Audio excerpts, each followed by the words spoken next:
الرحمن الرحيم. ومن أحسن قولا ممن دعا إلى الله وعمل صالحا وقال إنني من المسلمين.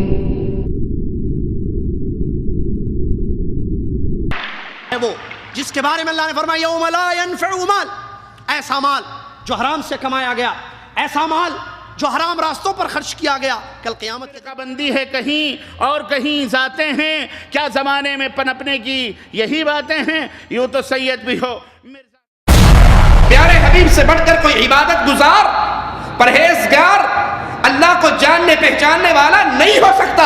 اور اتنی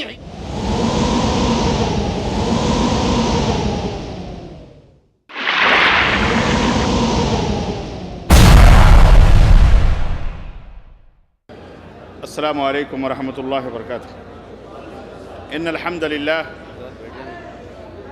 نحمده ونستعینه ونستغفره ونؤمن به ونتوکل علیہ ونعوذ باللہ من شرور انفسنا ومن سیئات اعمالنا من يهده الله فلا مضل له ومن يضلل فلا هادي له واشهد ان لا اله الا الله واشهد ان محمدا عبده ورسوله.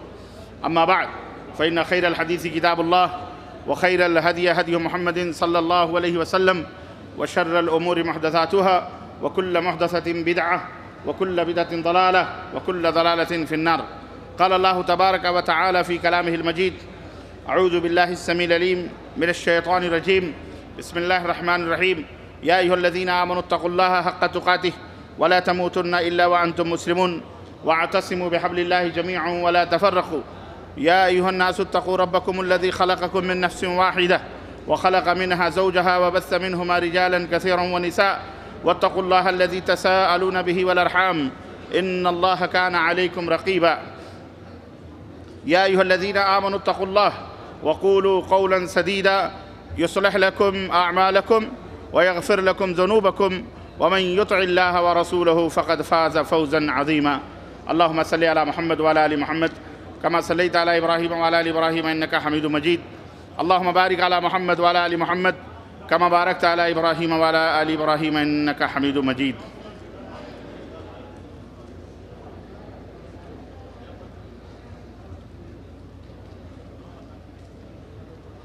تمام قسم کی حمد و ثنا، کبریائی اور بڑائی اس اللہ عز و جل کے لیے لائق و زیبا ہے جس نے ہمیں اور آپ کو پیدا فرمایا، اور بیش بہا درود و سلام اس ذات مبارکہ مطہرہ پر جن کا نام نامی اسم گرامی احمد مجتبیٰ محمد مصطفیٰ صلی اللہ علیہ وسلم.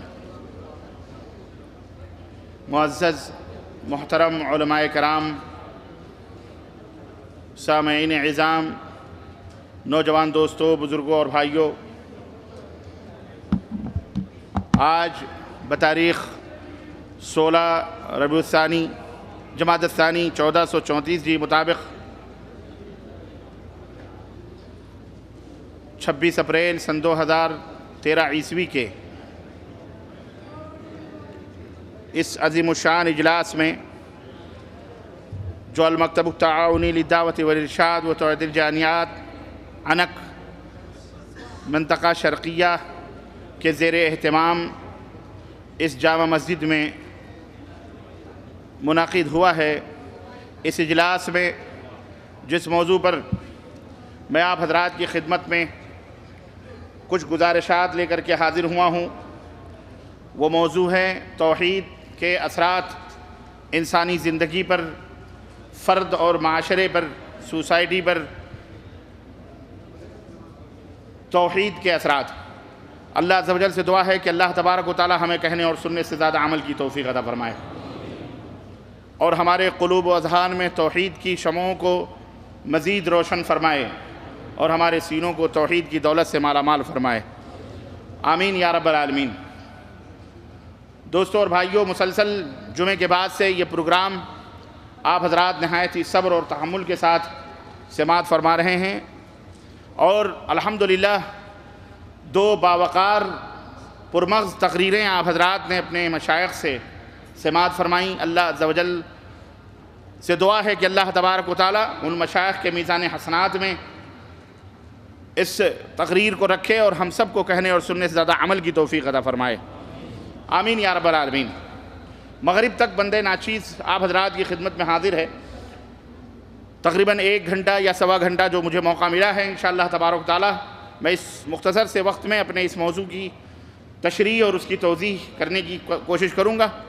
بس آپ حضرات سے درخواست ہے کہ نہایت ہی اطمینان اور سکون کے ساتھ اور خاموشی کے ساتھ اس پروگرام کو سماعت فرمائیں۔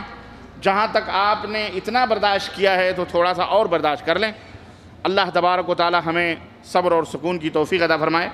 اور اس کے بعد انشاءاللہ تبارک و تعالیٰ سوال و جواب کا سلسلہ ہوگا، انعامات کے تقسیم کا سلسلہ ہوگا، آپ کی حاضری جو ہے اس تعلق سے جو بھائیوں نے انعامات رکھے ہیں اس کا سلسلہ ہوگا، اور اس کے بعد انشاءاللہ عشاء تک یہ پروگرام ختم کر دیا جائے گا۔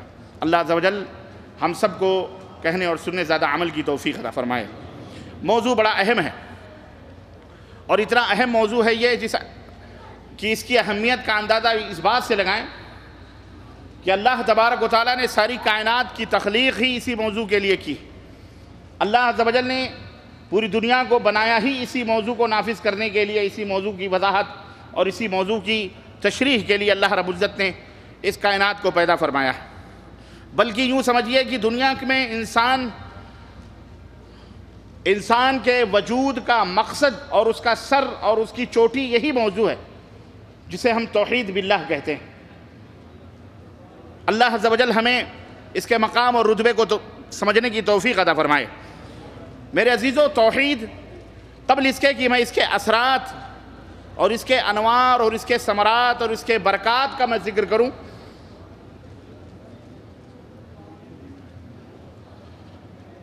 توحید کہتے کس کو ہیں اسے سمجھیے آپ۔ عربی کا لفظ ہے وحد یوحد توحیداً، کسی چیز کو ایک بنانا۔ میں تھوڑی سی آواز اور گنگناہٹ آپ لوگوں میں محسوس کر رہا ہوں، سن رہا ہوں۔ میں چاہوں گا کہ یہ گنگناہٹ یا یہ آواز تھوڑی ختم ہو جائے۔ کوئی آواز نہیں آنی چاہیے سوائے میری آواز کے۔ پلیز آپ لوگ بالکل سائلنٹ، خاموش، اور اپنے موبائلز کو بھی سوئچ آف کر لیں تاکہ میں آپ کو کچھ دے سکوں۔ عربی کا لفظ ہے جس کے معنی ہیں ایک بنانا، اور شرعی اصطلاح میں توحید کہتے ہیں افراد اللہ تعالی بالعبادہ، اللہ تبارک و تعالیٰ کی عبادت میں اللہ تبارک و تعالیٰ کو ایک جاننا، ایک ماننا، اللہ کے سوا کسی اور کی عبادت نہ کرنا۔ توحید شریعت اسلامیہ میں اس کا معنی ہے افراد اللہ تعالی بالعبادہ، عبادت کے ذریعے اللہ تبارک تعالیٰ کو ایک سمجھنا، اللہ رب العزت کے ساتھ کسی کو شریک نہ بنانا۔ اس کا اپوزٹ شرک باللہ ہے۔ شرک کے معنی ہوتے ہیں ساجھیداری کے، پارٹنرشپ کے، اسی کو شریک بھی کہا جاتا ہے، شریک تجارت یا شریک زندگی یا پارٹنر جس کو کہا جاتا ہے۔ شریک بنانا اللہ تبارک و تعالیٰ کے ساتھ یہ شرک باللہ کہلاتا ہے۔ اور توحید باللہ، اللہ تبارک و تعالیٰ کو عبادت میں ایک ماننا، ایک کر لینا، یہ ہے توحید باللہ۔ یہ تمام انبیاء اور تمام رسول کا مشن یہی رہا ہے۔ جتنے بھی انبیاء اور رسول اس دنیا میں آئے، اسی توحید کے پیغام کو یا اسی توحید کو نافذ کرنے کے لیے اللہ تبارک و تعالیٰ نے، اس توحید کی طرف دعوت دینے کے لیے اللہ تبارک و تعالیٰ نے تمام نبیوں کو بھیجا۔ اور یہ توحید ایک مسلمان کا سب سے بڑا ہتھیار ہے۔ جس ہتھیار کو اپنا کر ایک مسلمان بنتا ہے، ایک مومن کہلاتا ہے۔ عقیدہ صحیح عقیدہ جو ایک ہتھیار ہے مومن کا، جس کی اصلاح قرآن و سنت سے ہوتی ہے، سلف صالحین کے طور اور طریقے سے جس طرح عقیدہ سلف صالحین کا تھا، اسی عقیدہ توحید سے مسلح ہو کر کے ایک انسان مسلمان اور مومن بنتا ہے۔ اور یہ توحید ایک انسان کے جسم میں جس طرح سے روح اہم ہوتی ہے، اسی طرح سے یہ توحید ایک انسان کے لیے اتنی ہی اہم ہے۔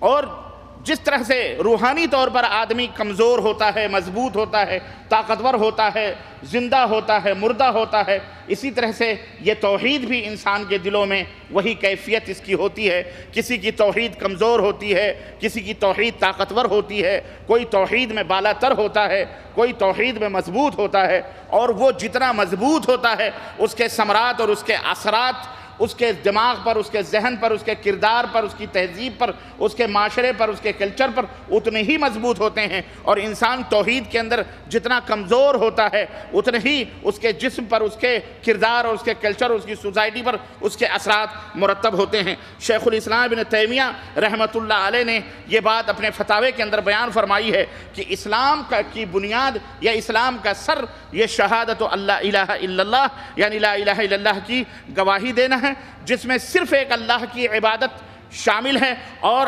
اللہ رب العزت کے سوا تمام مخلوقات اور تمام معبودات کی عبادات کو چھوڑ دینا یہ بھی شامل ہے۔ تو گویا کہ انسان کے لیے توحید ویسے ہی لازم ہے زندہ رہنے کے لیے جس طرح سے انسان کو زندہ رہنے کے لیے روح کی ضرورت ہے، روح کی ضرورت، اور روح جس طرح سے کمزور ہوتی ہے، طاقتور ہوتی ہے، ایسے ہی انسان کے لیے یہ توحید بھی طاقتور ہے، اور توحید کا حال بھی ہوتا ہے۔ اور یہ لا الہ الا اللہ ہے جس کو اللہ تمام مخلوقات کو اسی فطرت پر اللہ رب العزت نے پیدا کیا ہے، اور تمام ملتوں کی اساس اور بنیاد بھی اسی لا الہ الا اللہ کے اوپر رکھی گئی ہے۔ یہی وہ لا الہ الا اللہ کی دعوت ہے جس کے لیے تلواریں سونتی گئیں، میدان جہاد، مارکے جہاد جو ہے منعقد ہوئے، اور مارکے جہاد بپا ہوئے۔ یہی وہ توحید ہے جو انسان کو انسان سے الگ بھی کرتی ہے، یہی وہ کلمہ لا الہ الا اللہ ہے جو انسانوں کے درمیان فرق پیدا کرتی ہے۔ آپ اندازہ لگائیں کہ آپ بھی انسان ہیں، آپ کو بھی اللہ تبارک و تعالیٰ نے پیدا کیا ہے، اور آپ کے معاشرے میں یہود و نصارہ بھی ہیں، غیر مسلمین بھی ہیں، کفار بھی ہیں، انہیں بھی اللہ تبارک و تعالیٰ نے پیدا کیا ہے۔ آپ کے چہرے پر 2 آنکھیں ہیں، ایک ناک ہے، ہونٹ ہیں، آپ کے چہرے پر کان ہیں، آپ کے جسم کے اوپر سر ہے، آپ کے 2 ہاتھ ہیں، 2 پیر ہیں، بین ہی اسی طرح سے کفار و مشرکین کے بھی 2 ہاتھ ہیں، 2 آنکھیں ہیں، ہونٹ ہیں، ناک ہیں، سیم بالکل جس طرح آپ کی شکل و صورت ہے کفار و مشرکین کی بھی وہی شکل و صورت ہے۔ جس طرح خون آپ کے جسم میں گردش کرتا ہے، کفار و مشرکین کے جسم میں بھی بالکل وہی سرخ خون ہے جو گردش کر رہا ہے۔ آپ کے ہاتھ 2 ہاتھ ہیں، ان کے بھی 2 ہاتھ ہیں، آپ کے 2 پیر ہیں، ان کے بھی 2 پیر ہیں، لیکن اور دونوں اللہ کی مخلوق ہیں، دونوں کو اللہ تبارک و تعالیٰ نے پیدا فرمایا ہے۔ لیکن ذرا غور کریں کہ آپ جنت میں جائیں گے، وہ جہنم میں جائے گا، آپ اللہ کی رحمت کے امیدوار ہیں، وہ اللہ کی لعنت کا امیدوار ہے، وہ اس کا جسم، اس کا دل نجس اور ناپاک ہے، آپ کا جسم، آپ کا دل پاک اور صاف ہے، وہ کافر ہے، آپ مومن ہیں، آپ اللہ رب العزت کے مقرب بندے ہیں، وہ اللہ کا مردود اور اللہ کا مطرود بندہ ہے۔ آپ جنت میں اللہ کی انعامات پائیں گے، وہ آخرت میں اللہ کی سزا کا مستحق قرار پائے گا۔ آخر یہ انسان، آپ بھی انسان ہیں، وہ بھی انسان ہیں، لیکن دونوں کے درمیان فرق کرنے والی کون سی چیز ہے؟ کس چیز نے اسے جہنمی بنا دیا؟ کس چیز نے آپ میں اور اس میں فرق پیدا کر دیا؟ کس چیز نے اسے جہنم کا مستحق قرار دیا، اللہ کی لعنت کا مستحق قرار دیا، جہنم کا مستحق قرار دیا، اللہ کی رحمت سے دوری کا اس بندے کو مستحق قرار دیا؟ حالانکہ دونوں اللہ کے بندے ہیں، ہم بھی ہیں، وہ بھی ہیں، لیکن آپ مسلمان ہیں، وہ کافر ہیں، آپ جنتی ہیں، وہ جہنمی ہیں، آپ اللہ کے مقرب بندے ہیں، وہ اللہ کا مردود بندہ ہے، اللہ کی رحمتوں کے امیدوار ہیں، وہ اللہ کے غضب کا وہ شکار ہونے والا ہے۔ کس چیز نے آخر ان دونوں انسانوں کے درمیان فرق پیدا کیا ہے؟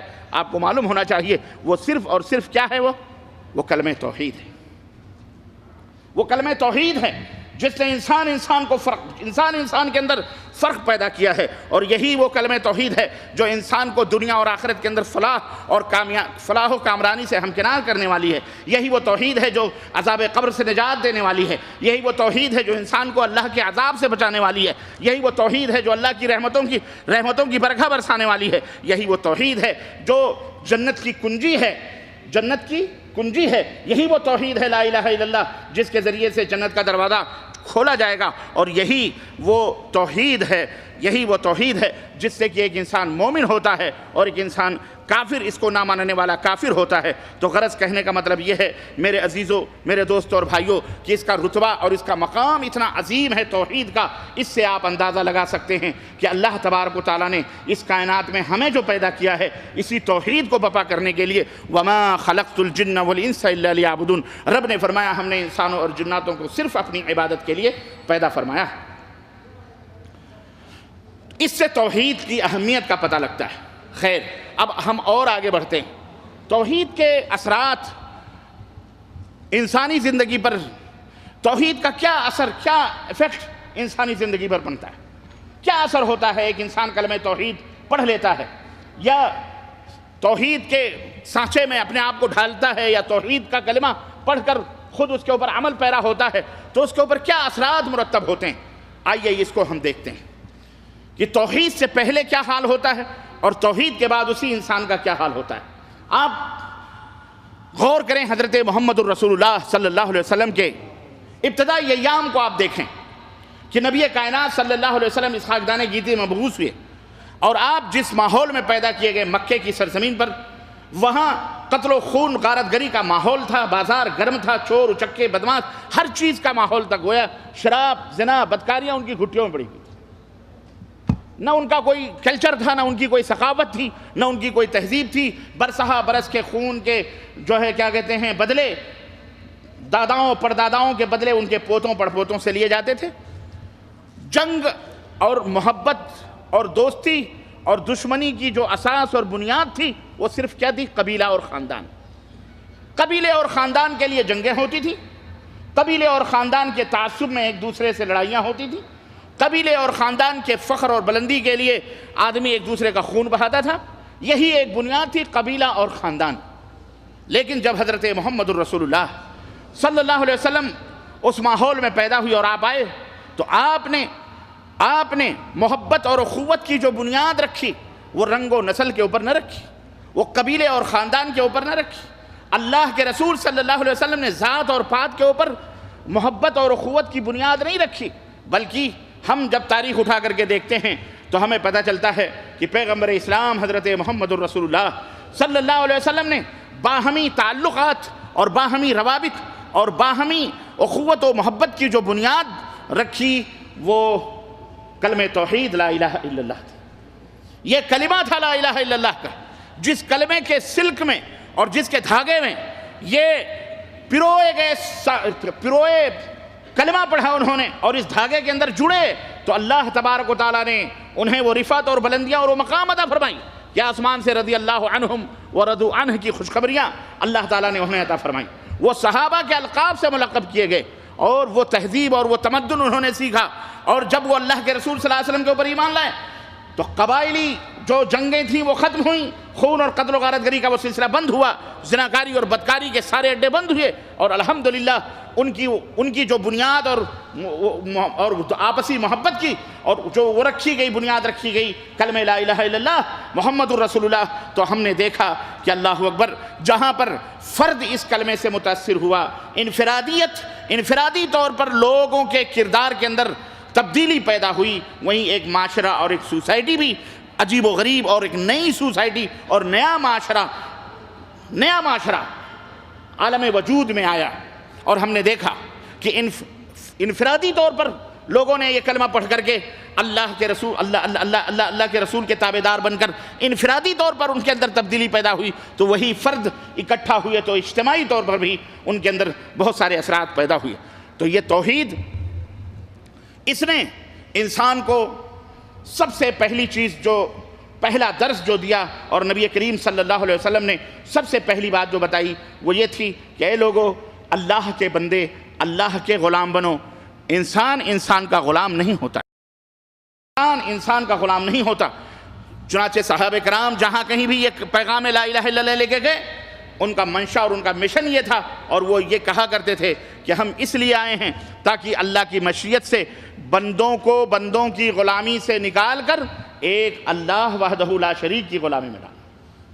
ہمارا مشن، ہمارا مقصد اپنی غلامی کروانا نہیں ہے۔ اے دنیا کے لوگوں، ہم مسلمان ہیں، ہم کسی کے فرما بردار ہیں، ہم کسی کے تابعدار ہیں، ہم لوگوں کو اپنا غلام نہیں بنانا چاہتے۔ اگر ہم تمہیں لا الہ الا اللہ کی طرف دعوت دیتے ہیں، اگر ہم تمہیں اسلام کی طرف دعوت دیتے ہیں تو اس کا یہ مطلب نہیں ہے کہ تمہارا دین چھڑوا کر، تمہارے آبا و اجداد کا مذہب چھڑوا کر ہم تمہیں اپنا غلام بنوانا چاہ رہے ہیں یا محمد الرسول اللہ صلی اللہ علیہ وسلم کے خادم اور غلام بنوانا چاہ رہے ہیں، بلکہ ہمارا مقصد یہ ہے کہ اپنے آبا و اجداد کی غلامی کو چھوڑ کر، بادشاہوں کی غلامی کو چھوڑ کر، ان کو سجدہ نہ کر کے، ان کو حاجت روا، ان کو مشکل کشا نہ مان کر کے تم ایک اللہ تبارک و تعالیٰ کی غلامی میں آ جاؤ۔ صرف اللہ جو وہ اللہ جس نے ہم کو بھی پیدا کیا، جس نے تم کو بھی پیدا کیا، جو ہمارا اور تمہارا تنہا خالق و مالک، اسی کے سامنے سجدہ کرو، اسی کے سامنے رکوع کرو، اسی کے سامنے اپنے ماتھوں کو ٹیکو، اسی سے اپنے امیدوں کی اسی کے اوپر بھروسہ کرو اور اسی سے اپنی امیدیں وابستہ رکھو، وہ اللہ تبارک و تعالیٰ۔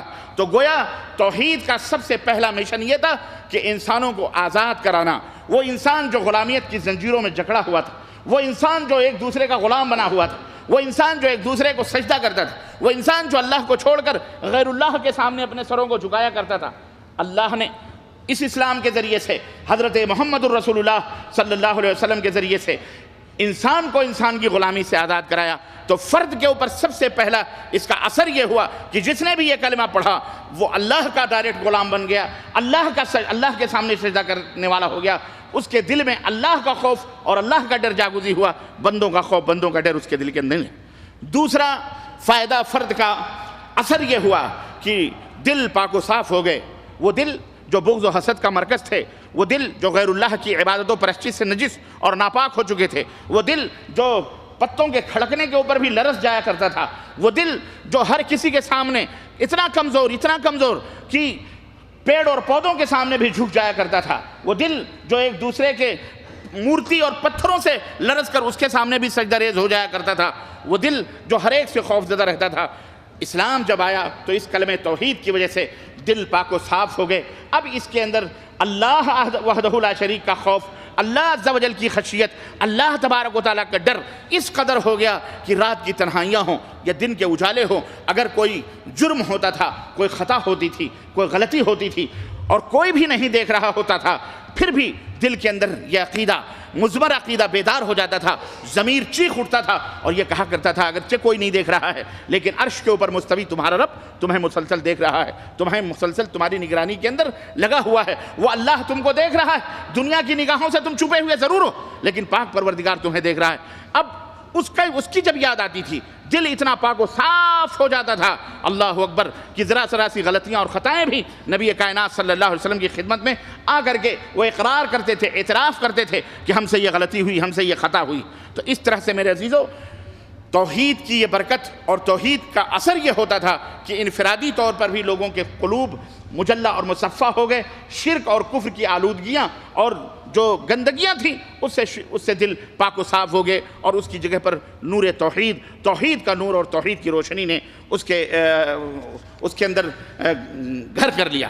تو یہ انفرادی طور پر اس طرح سے برکتیں ہوئیں۔ اور آپ اگر صحابہ کرام رضوان اللہ علیہم اجمعین کی زندگی کو آپ دیکھیں تو آپ کو پتہ چلے گا کہ وہ صحابہ جو اللہ اکبر ذرا سی بات پر خون کی ندیاں بہا دیتے تھے، وہ صحابہ جو ایک دوسرے کی گردنوں کو اڑا دیا کرتے تھے، وہ صحابہ جو کبھی کسی کے طعنے اور تشنیع کو برداشت نہیں کرتے تھے کفر کی حالت میں، لیکن جب وہی مسلمان ہوتے ہیں، جب وہی کلمہ توحید پڑھ لیتے ہیں، اللہ اللہ اللہ اتنے نرم ہو جاتے ہیں کہ کہنے والے کچھ بھی کہتے ہیں، صبر اور تحمل سے قوت تحمل ان کے اندر اتنی آ جاتی ہے کہ الحمدللہ ایک دم لوگوں کے لیے بالکل نرم ہو جاتے ہیں۔ اللہ اکبر، یعنی ان کا دل پاک و صاف ہو جاتا، اللہ کا خوف اس کے اندر، ذرا سا گناہ، جو بڑے بڑے گناہ کر کے بھی کبھی نہیں خوف زدہ ہوتے تھے، لیکن ذرا سے گناہ ہو جانے پر آپ دیکھیے وہ تڑپ جایا کرتے تھے۔ میں آپ کو چھوٹی سی مثال دوں آپ کو،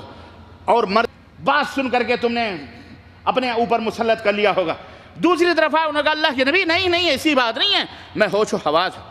آپ نے فرمایا تو پاگل ہو گیا۔ کہا اللہ کے نبی میں پاگل نہیں ہوں، میں صحیح الدماغ ہوں، میں نے غلط کیا۔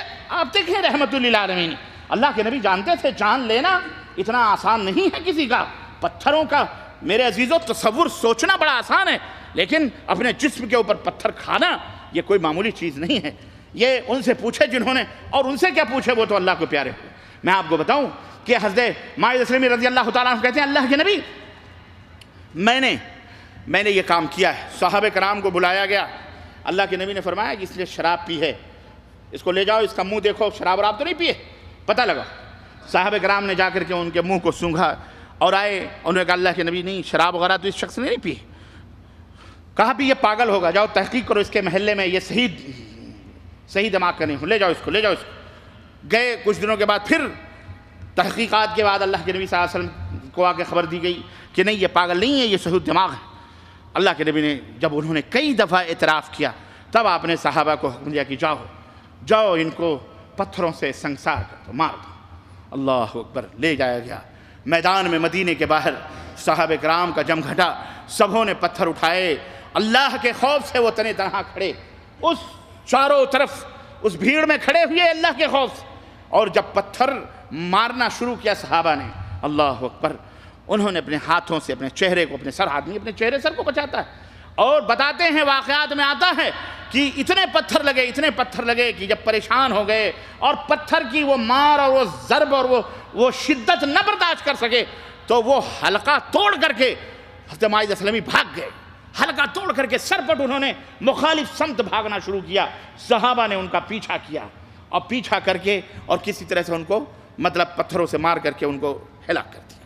اللہ اکبر، صحابی رسول آ کر یہ واقعہ نبی کائنات صلی اللہ علیہ وسلم کی خدمت میں عرض کرنے لگے، کہنے لگے اللہ کے نبی، جب ماعز کو ہم نے مارنا شروع کیا تو ماعز کھڑے رہے، برداشت کیا انہوں نے، لیکن مار کی شدت کا احساس ان کو اس وقت ہوا بہت تیز، جب وہ نہیں برداشت کر پائے تو اللہ کے نبی وہ حلقہ توڑ کر کے بھاگے اور ہم لوگوں نے اس کا پیچھا کیا، اور ہمارے درمیان میں سے کسی صحابی نے کہ کوئی ہڈی پڑی ہوئی تھی اونٹ کی، وہ ہڈی پھینک کر کے جب اس کے سر کے اوپر ماری تو وہ تلملا کر کے پتھروں کے اوپر گرے، اور پھر ہم نے ان کو جا لیا اور پتھروں سے مار کر کے ہم نے انہیں ختم کر دیا۔ یہ واقعہ نبی کے خدمت میں بیان ہو رہا ہے، صحابی بیان کر رہے ہیں اور خود کہہ رہے ہیں کہ جب میں نے سر اٹھا کر، جو مرد، عورتیں بھی اگر کہیں کوئی خطا ہوئی، کوئی غلطی، ایک عورت نبی کریم صلی اللہ علیہ وسلم کی خدمت میں حاضر ہوئی اور اس نے کیا کہا اللہ کے رسول صلی اللہ علیہ وسلم طہرنی یا رسول اللہ، اللہ کے نبی مجھے پاک و صاف کر دیجیے، مجھے پاک و صاف کر دیجیے۔ اللہ کے نبی نے فرمایا کیا بات ہے؟ اس نے کہا اللہ کے نبی مجھ سے خطا ہو گئی ہے اور میرے پیٹ کے اندر بچہ ہے، غلطی ہو گئی ہے، میں حمل سے ہوں، مجھ سے خطا ہو گئی ہے، میں نے زنا کیا ہے، اللہ کے نبی صلی اللہ علیہ وسلم مجھے معاف کر دیجیے۔ اللہ کے رسول صلی اللہ علیہ وسلم نے فرمایا کوئی بات نہیں، ایسا ہے جب یہ بچہ پیدا ہو جائے اس وقت آنا، اس وقت ہم تمہارے اوپر حد نافذ کریں گے۔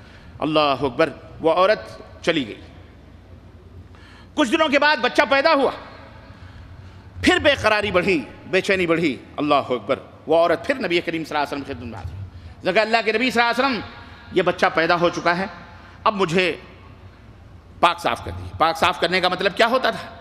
اللہ اکبر، اگر آپ تصور کریں روکتے کھڑے ہو جائیں گے، خود کو پتھروں سے مروا کر ہلاک کروانے کا مطلب ہوتا تھا، یعنی میرے اوپر حد قائم کیجئے، میں نے زنا کیا ہے، یہ بچہ غلط مرد سے پیدا ہوا ہے، مجھے پتھر مار کر کے ہلاک کر دیے، اللہ کا خوف میرے دل میں ہے، میں اللہ کو کیا منہ دکھاؤں گی، میں نے اللہ کا کلمہ پڑھا ہے، میں اللہ کی توحید پر گامزن ہوں، میں اللہ کو کیا منہ دکھاؤں۔ یہ تھا توحید کا اثر، یہ تھی وہ توحید کی برکت، اور یہ تھی محمد الرسول اللہ صلی اللہ علیہ وسلم کا تزکیہ نفس، اور یہ تھا نبی کریم صلی اللہ علیہ وسلم نے اس توحید کے پانی سے ان کے دلوں کو کس طرح سے پاک و صاف کیا تھا کہ رات کی تنہائیاں، دن کے اجالے کسی نے بھی نہ دیکھا ہو لیکن رب دیکھ رہا ہے، یہ تصور ان کے دماغوں کے اندر بیٹھا ہوا تھا۔ یہ ہے لا الہ الا اللہ کا مفہوم، کہ جب کوئی انسان لا الہ الا اللہ پڑھ لیتا ہے تو اٹھتے بیٹھتے ہمیشہ اس کے دل و دماغ پر رب کائنات کی حکمرانی کا تصور ہوتا ہے، وہ چلتے پھرتے اٹھتے بیٹھتے اپنے مالک و مولا کو یاد کرتا رہتا ہے، اس سے محبت بھی کرتا ہے اور اس سے ڈرتا بھی ہے۔ یہ نہیں کہ چوری کرتے وقت کسی کی یاد نہ رہے، بدکاری کرتے وقت اللہ کو بھول جائیں، صرف اذان کے وقت آپ کو اللہ یاد آئے اور مسجد یاد آئے، اور جب مسجد سے باہر نکلیں تو آپ کو بزنس کے وقت اللہ نہ یاد آئے، آپ اپنے بیوی بچوں میں رہیں تو اللہ نہ یاد آئے، بازاروں میں رہیں تو اللہ یاد نہ آئے، آپ دوستوں کی محفلوں میں رہیں تو اللہ یاد نہ آئے، آپ کہیں بھی رہیں آپ کو اللہ نہ یاد آئے، یہ توحید کا مفہوم نہیں ہوتا، نہ ہی یہ مومن کامل کی علامت اور نشانی ہے۔ توحید کا اثر تو یہ ہونا چاہیے کہ آپ جس محفل میں رہیں، جس جگہ رہیں، جس ملک میں رہیں، رات میں رہیں، دن میں رہیں، سمندروں میں رہیں، آسمانوں میں رہیں، ہوائی جہازوں میں سفر کریں یا پانی کے جہازوں میں سفر کریں، جہاں کہیں بھی رہیں، آپ کے ذہن و دماغ پر آپ کے رب کی حکمرانی اور آپ کے رب کا رعب اور دبدبہ اور آپ کے رب کا اللہ وحدہ لا شریک کا خوف مسلط ہونا چاہیے۔ ذرا بھی گناہ کرتے وقت ہمارے دماغوں کے اوپر اللہ تبارک تعالیٰ کا رعب ہونا چاہیے۔ یہ وہ لا الہ الا اللہ کا یہ اثر ہے، یہ لا الہ الا اللہ کا اثر یہ ہونا چاہیے، ورنہ اگر اس لا الہ الا اللہ کا اثر نہ رہا تو پھر وہ کس زبان، علامہ اقبال نے کہا تھا زبان سے کہہ بھی دیا لا الہ تو کیا حاصل، زبان سے کہہ بھی دیا لا الہ تو کیا حاصل، دل و نظر جو مسلمان نہیں تو کچھ بھی نہیں، صرف زبان سے لا الہ الا اللہ کہہ دینا، صرف زبانی طور پر لا الہ الا اللہ کی رٹ لگا لینا، صرف زبانی طور پر لا الہ الا اللہ کا ورد کر لینا، یا تسبیح اور مصلی لے کر لا الہ الا اللہ کے وظیفے پڑھ لینا، دن بھر میں ہزار دفعہ لا الہ الا اللہ پڑھ لینا، اور لا الہ الا اللہ کا جو تقاضا ہے اس کو پورا نہ کرنا، اس کو مکمل نہ کرنا، لا الہ الا اللہ کی جو تاثیر ہے وہ اپنے دل و دماغ پر محسوس نہ کرنا، لا الہ الا اللہ کا جو اثر ہے وہ انسانی زندگی کے اندر نافذ نہ کرنا یا اس کا ظاہر نہ ہونا، پھر اس لا الہ الا اللہ کا کوئی فائدہ نہیں ہوتا۔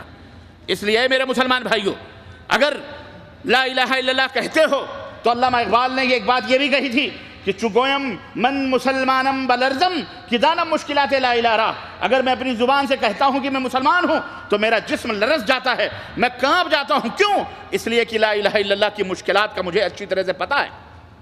لا الہ الا اللہ کہہ لینے کے بعد اللہ اکبر آدمی مستیاں کرے، آدمی جو چاہے کرے، ہرگز نہیں ہوتا، ایسا نہیں ہو سکتا، بلکہ لا الہ الا اللہ پڑھ لینے کے بعد آدمی باوقار ہو جاتا ہے، لا الہ الا اللہ کہہ لینے کے بعد آدمی اگر بخیل ہے تو سخاوت کرنے والا ہو جاتا ہے، اگر وہ شقی القلب ہے تو وہ نرم دل ہو جاتا ہے، لا الہ الا اللہ کہنے کے بعد اگر وہ چور اور بدماش ہے تو وہ شریف النفس بن جاتا ہے، لا الہ الا اللہ کہ اگر وہ مشرک تھا تو مومن بن جاتا ہے، کافر تھا تو مومن ہو جاتا ہے، مشرک تھا تو موحد بن جاتا ہے، لا الہ الا اللہ کہہ لینے کے بعد اس کا اثر یہ ہوتا ہے کہ اگر وہ مخلوقات کی اور دیگر لوگوں کی اطاعت و پیروی کرتا تھا، لیکن لا الہ الا اللہ محمد الرسول اللہ کی تاثیر یہ ہوتی ہے کہ وہ اپنے دل کے اندر اگر اپنے سر کو اللہ کی بارگاہ میں جھکاتا ہے تو اپنے اعضاء کو حضرت محمد الرسول اللہ صلی اللہ علیہ وسلم کی رسالت کا اور آپ کے احکامات و ارشادات کا جو ہے پیروکار بنانے کی کوشش کرتا ہے۔ لا الہ الا اللہ کہہ لینے کے بعد آدمی چوری کرنا چھوڑ دیتا ہے،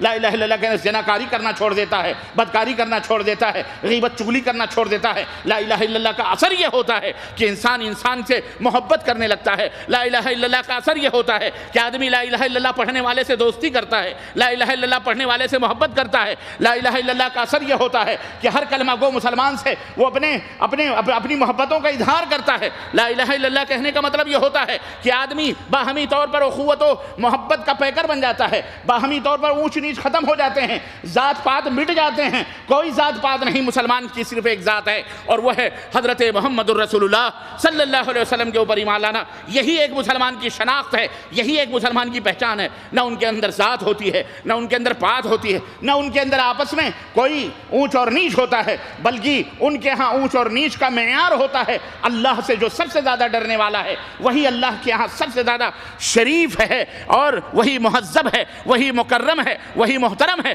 لا الہ الا اللہ پڑھنے والا تقوی اور پرہیزگاری کے اندر جس قدر بلند ہوتا ہے وہ اللہ کی نظر میں اتنا ہی بلند ہوتا ہے، اور جو اللہ کی نظر میں بلند ہو جاتا ہے وہ دنیا کی نظروں میں بھی بلند ہو جاتا ہے۔ یہ اور بات ہے دنیا کے لوگ اسے چھوٹا سمجھیں، دنیا کے لوگ اسے حقیر سمجھیں، تو لا الہ الا اللہ کا اثر یہ ہوتا ہے کہ آپس کی محبتوں میں اضافہ ہوتا ہے، کدورتیں ختم ہوتی ہیں، بغض و عناد ختم ہوتے ہیں۔ لا الہ الا اللہ کا اثر یہ ہوتا ہے کہ چھوٹے چھوٹے اختلافات بھی مٹ جاتے ہیں، بڑے بڑے اختلافات تو بڑے دور کے رہے۔ اللہ اکبر، اللہ اکبر۔ میں آپ کو کیا کیا مثالیں بتاؤں، میں آپ کو صحابہ کرام کی سیرت کہ کیا کیا نمونے پیش کروں، آپ کو حیرت ہوگی کہ آپ کو میں نے چھوٹی سی مثال دی خاتون کی، نبی کریم صلی اللہ علیہ وسلم کے اس صحابیہ کی کہ اللہ کا خوف اس کے دل کے اندر اتنا پیدا ہوا کہ اس نے کہا طہرنی یا رسول اللہ، مجھے پاک کر دو۔ بچہ بھی پیدا ہوا، اللہ کے نبی بچہ پیدا ہو گیا، اللہ کے نبی نے فرمایا جاؤ، ابھی تم ماں بن چکی ہو، اس کے دودھ پینے کے اوقات ہیں، یہ اس کے دودھ 2 سال تک اس کے دودھ پینے کا اس کا حق ہے، جاؤ جب تک یہ روٹیاں نہ کھانے لگے تب تک اپنے حق مادریت کو ادا کرو، مادری حق کو ادا کرو۔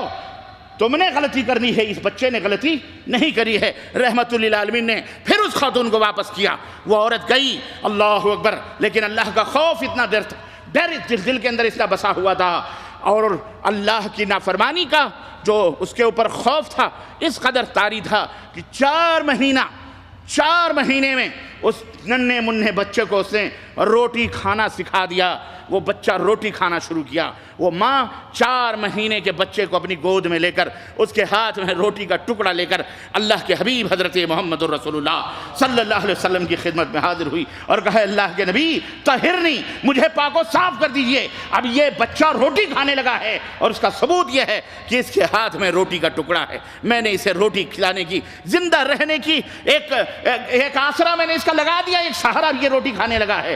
اللہ اکبر، یہ تھی وہ تربیت محمد الرسول اللہ صلی اللہ علیہ وسلم کی، اور یہ اثر تھا لا الہ الا اللہ کا، یہ اثر تھا لا الہ الا اللہ کا، کہ چنانچہ اللہ کے نبی نے کہا لے جاؤ اب اس خاتون کو کپڑے باندھ کر اس کو پتھر مار کر کے اس کو پاک و صاف کر دو۔ چنانچہ اس کو پاک و صاف کیا گیا۔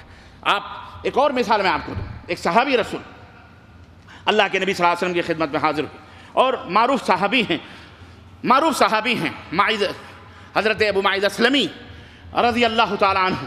وہ آئے اور انہوں نے کہا کہ اللہ کے نبی مجھ سے غلطی ہو گئی ہے، مجھے پاک و صاف کر دیجیے۔ میرے عزیزو، خود جرم کر کے اس کا اعتراف کرنا یہ ہر ایک کے بس کی بات نہیں ہوتی ہے۔ یہ بہت بڑے ایمان والے اور بہت بڑے قوت ایمان، میں نے بتایا آپ کو ایمان کس طرح سے کمزور اور کس طرح مضبوط ہوتا ہے۔ جس کا ایمان جتنا مضبوط ہوتا ہے وہ اتنا ہی اللہ سے اتنا ہی قریب ہوتا ہے، اور اللہ کی محبت اس کے دل کے اندر اتنی ہی مضبوط ہوتی ہے۔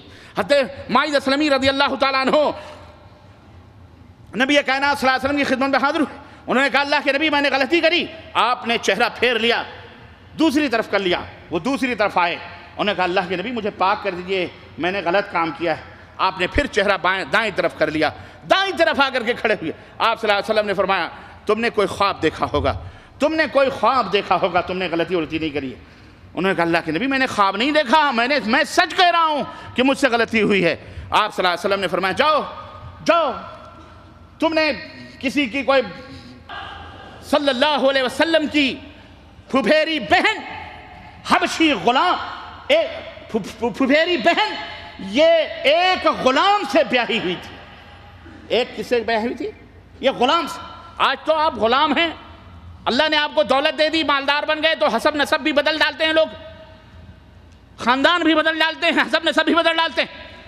اور اگر گھر میں کوئی نوکر ہے اس سے شادی کرنے کی بات آ جائے تو پیشانیوں پہ بولا تیری ہمت کیسے ہوئی میری بیٹی کا ہاتھ مانگنے کے لیے؟ تو ہے کہاں؟ نہ ہمارے برابر ہے کیا تو؟ وہ مسلمان نہیں ہے، وہ کلمہ پڑھنے والا بندہ مسلمان نہیں ہے کیا؟ ہمارا خاندان حضرت محمد الرسول اللہ صلی اللہ علیہ وسلم سے پڑھ کے ہو سکتا؟ حضرت زید غلام تھے، حضرت زینب نبی کائنات صلی اللہ علیہ وسلم کی پھپھیری بہن تھی، ان سے بیاہی ہوئی تھی۔ عبد الرحمن بن عوف رضی اللہ تعالیٰ عنہ، قریشی نوجوان، ان کی بہن کون تھے؟ ان کے شوہر پتہ ہے تمہیں؟ حضرت بلال حبشی، کالے کلوٹے غلام، ان سے بیاہی ہوئی تھی۔ کہاں ہیں ہم؟ نہ ہمارے اخلاق درست ہیں، نہ ہمارے معاملات درست ہیں، نہ ہمارا بزنس، نہ ہمارا عقیدہ، ہم ہر جگہ نل ہیں۔ میرے عزیزوں، میرے دوستوں اور بھائیوں، لا الہ الا اللہ کا اس کی یہ تاثیر نہیں ہوئی۔ ہماری سوسائٹی، ہمارا معاشرہ سب سے گندہ، بے پردگی، بے حیائی، فحاشی، کوئی پردہ شردہ کچھ بھی نہیں ہے۔ ایک تو غربتوں کے ستائے ہوئے، دوسرے اگر ہے بھی مالدار ہیں تو اور بھی اوپن ماحول چل رہا ہے۔ خلیرا بھائی آ رہا ہے، چچیرا بھائی آ رہا ہے، ممیرا بھائی آ رہا ہے، لڑکیاں بیٹھ کر کے کیرم بورڈ کھیل رہی ہیں، ایک ساتھ ویڈیو دیکھ رہی ہیں، فلمیں دیکھنے جا رہے ہیں۔ کون ہے؟ ہمارے کزن ہیں۔ یہ کزن نہ ہوا، یہ پتہ نہیں کیا ہو گیا، اللہ بہتر جانے، سجن ہو گیا یہ ہیں۔ جس کو دیکھو ہمارے کزن ہیں، ان کے کزن ہیں۔ کزن کا لفظ کیا ہے؟ سب کچھ، سارے عیبوں کو چھپا دیتا ہے کزن۔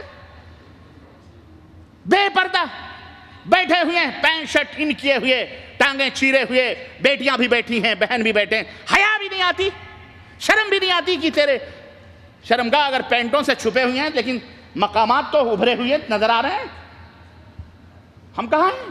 ہمارا لباس، ہمارا چہرہ، ہمارا کردار، ہمارا کریکٹر، ہمارے رسم و رواج، شادی بیاہ، لین دین، اٹھنے، سب کچھ چینج ہو گیا۔ اور اگر کوئی دین پہ عمل کر رہا ہے تو رجعت پسند ہے، دقیانوس ہیں، پچھڑے ہوئے لوگ ہیں، تہذیب نہیں ہے، ان کو زمانے کے ساتھ چلنا چاہیے۔ میرے عزیزوں، میرے دوستوں، ایسا نہ کرو۔ یہ لا الہ الا اللہ کے ساتھ مذاق ہے، یہ لا الہ الا اللہ کی توہین ہے، یہ لا الہ الا اللہ کا تمسخر ہے، یہ لا الہ الا اللہ کو توڑنا ہے، یہ لا الہ الا اللہ سے لا الہ الا اللہ کے اثرات کو قبول نہیں کرنا ہے۔ اگر ایسا کرو گے تو اللہ کی قسم کبھی دنیا میں عزت پا سکتے نہیں پا سکتے۔ اگر ایمان اور عقیدہ صحیح ہے تو اس کے بعد ہمارے اعمال صحیح ہونے چاہیے۔ ہرگز نہ سوچو کہ بس لا الہ الا اللہ کہہ لیا، محمد رسول اللہ کہہ لیا، بات ختم، جنت میں ہم چلے جائیں گے۔ ہرگز نہیں۔ عمل سے زندگی بنتی ہے، جنت بھی جہنم بھی، یہ خاکی اپنی فطرت میں نہ نوری ہے نہ ناری ہے۔ لا الہ الا اللہ ہاں انسان کو وہ مقام اور رتبہ دیتا ہے کہ انسان اپنے مال و دولت تو اس کے پیروں کے دھول ہوتے ہیں، اپنی جان کو بھی وہ ہتھیلیوں پہ رکھ کر کے چلتا، وہ کسی سے نہیں ڈرتا۔ سنو، جو کائنات سے ڈرتا ہے، جو اللہ سے نہیں ڈرتا، وہ ساری کائنات سے ڈرتا ہے، اور جو اللہ سے ڈرتا ہے وہ ساری کائنات میں کسی سے نہیں ڈرتا ہے۔ جو اپنے دل میں اللہ کا خوف پیدا کر لیتا ہے اس کے دل سے ساری دنیا کا خوف نکل جاتا ہے، لیکن جو اپنے دل سے اللہ کا خوف نکال دیتا ہے وہ ہر چیز سے ڈرتا ہے۔ بلی بھی راستہ کاٹ جاتی ہے، اس سے بھی خوف زدہ ہو جاتا ہے۔ وہ مردوں سے بھی ڈرتا ہے، مرے ہوئے لوگوں کی بھی چومتا اور چاٹتا ہے۔ وہ بے ایمان ہوتا ہے، وہ ایمان والا نہیں ہوتا ہے۔ میرے عزیزوں، میرے دوستوں اور بھائیوں، لا الہ الا اللہ کا ایک اثر یہ ہوتا ہے کہ انسان اللہ کی معرفت حاصل کرتا ہے۔ اللہ کون ہے اسے پتہ ہوتا ہے۔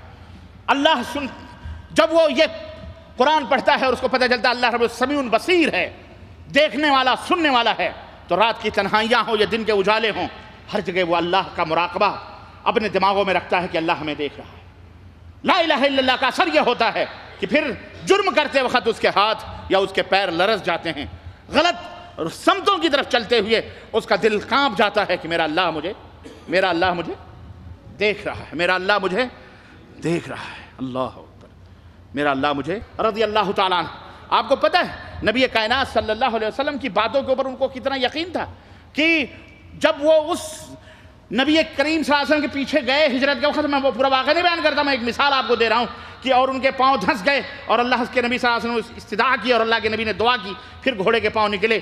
وہ شخص سمجھ گیا کہ یہ کوئی معمولی انسان نہیں، اس کے ساتھ کوئی بڑی قوت ہے جو کام کر رہی ہے۔ پیغمبر اسلام نے اس وقت اس بے سر و سامانی کے عالم میں سراقہ سے ایک بات کہی تھی اور کہا، سراقہ کتنا خوش نصیب ہوگا تمہارے لیے وہ دن جب تمہارے ہاتھوں میں سونے کے کنگن پہنائے جائیں گے اور قیصر و کسریٰ کا تاج تمہارے سر کے اوپر رکھا جائے گا۔ اس بے سر و سامانی کے عالم میں اس شخص نے جب یہ بشارت سنی تو اس کے ہوش کے طوطے اڑ گئے۔ اس نے کہا، یہ شخص اتنی بڑی بات، قیصر و کسریٰ کا تاج۔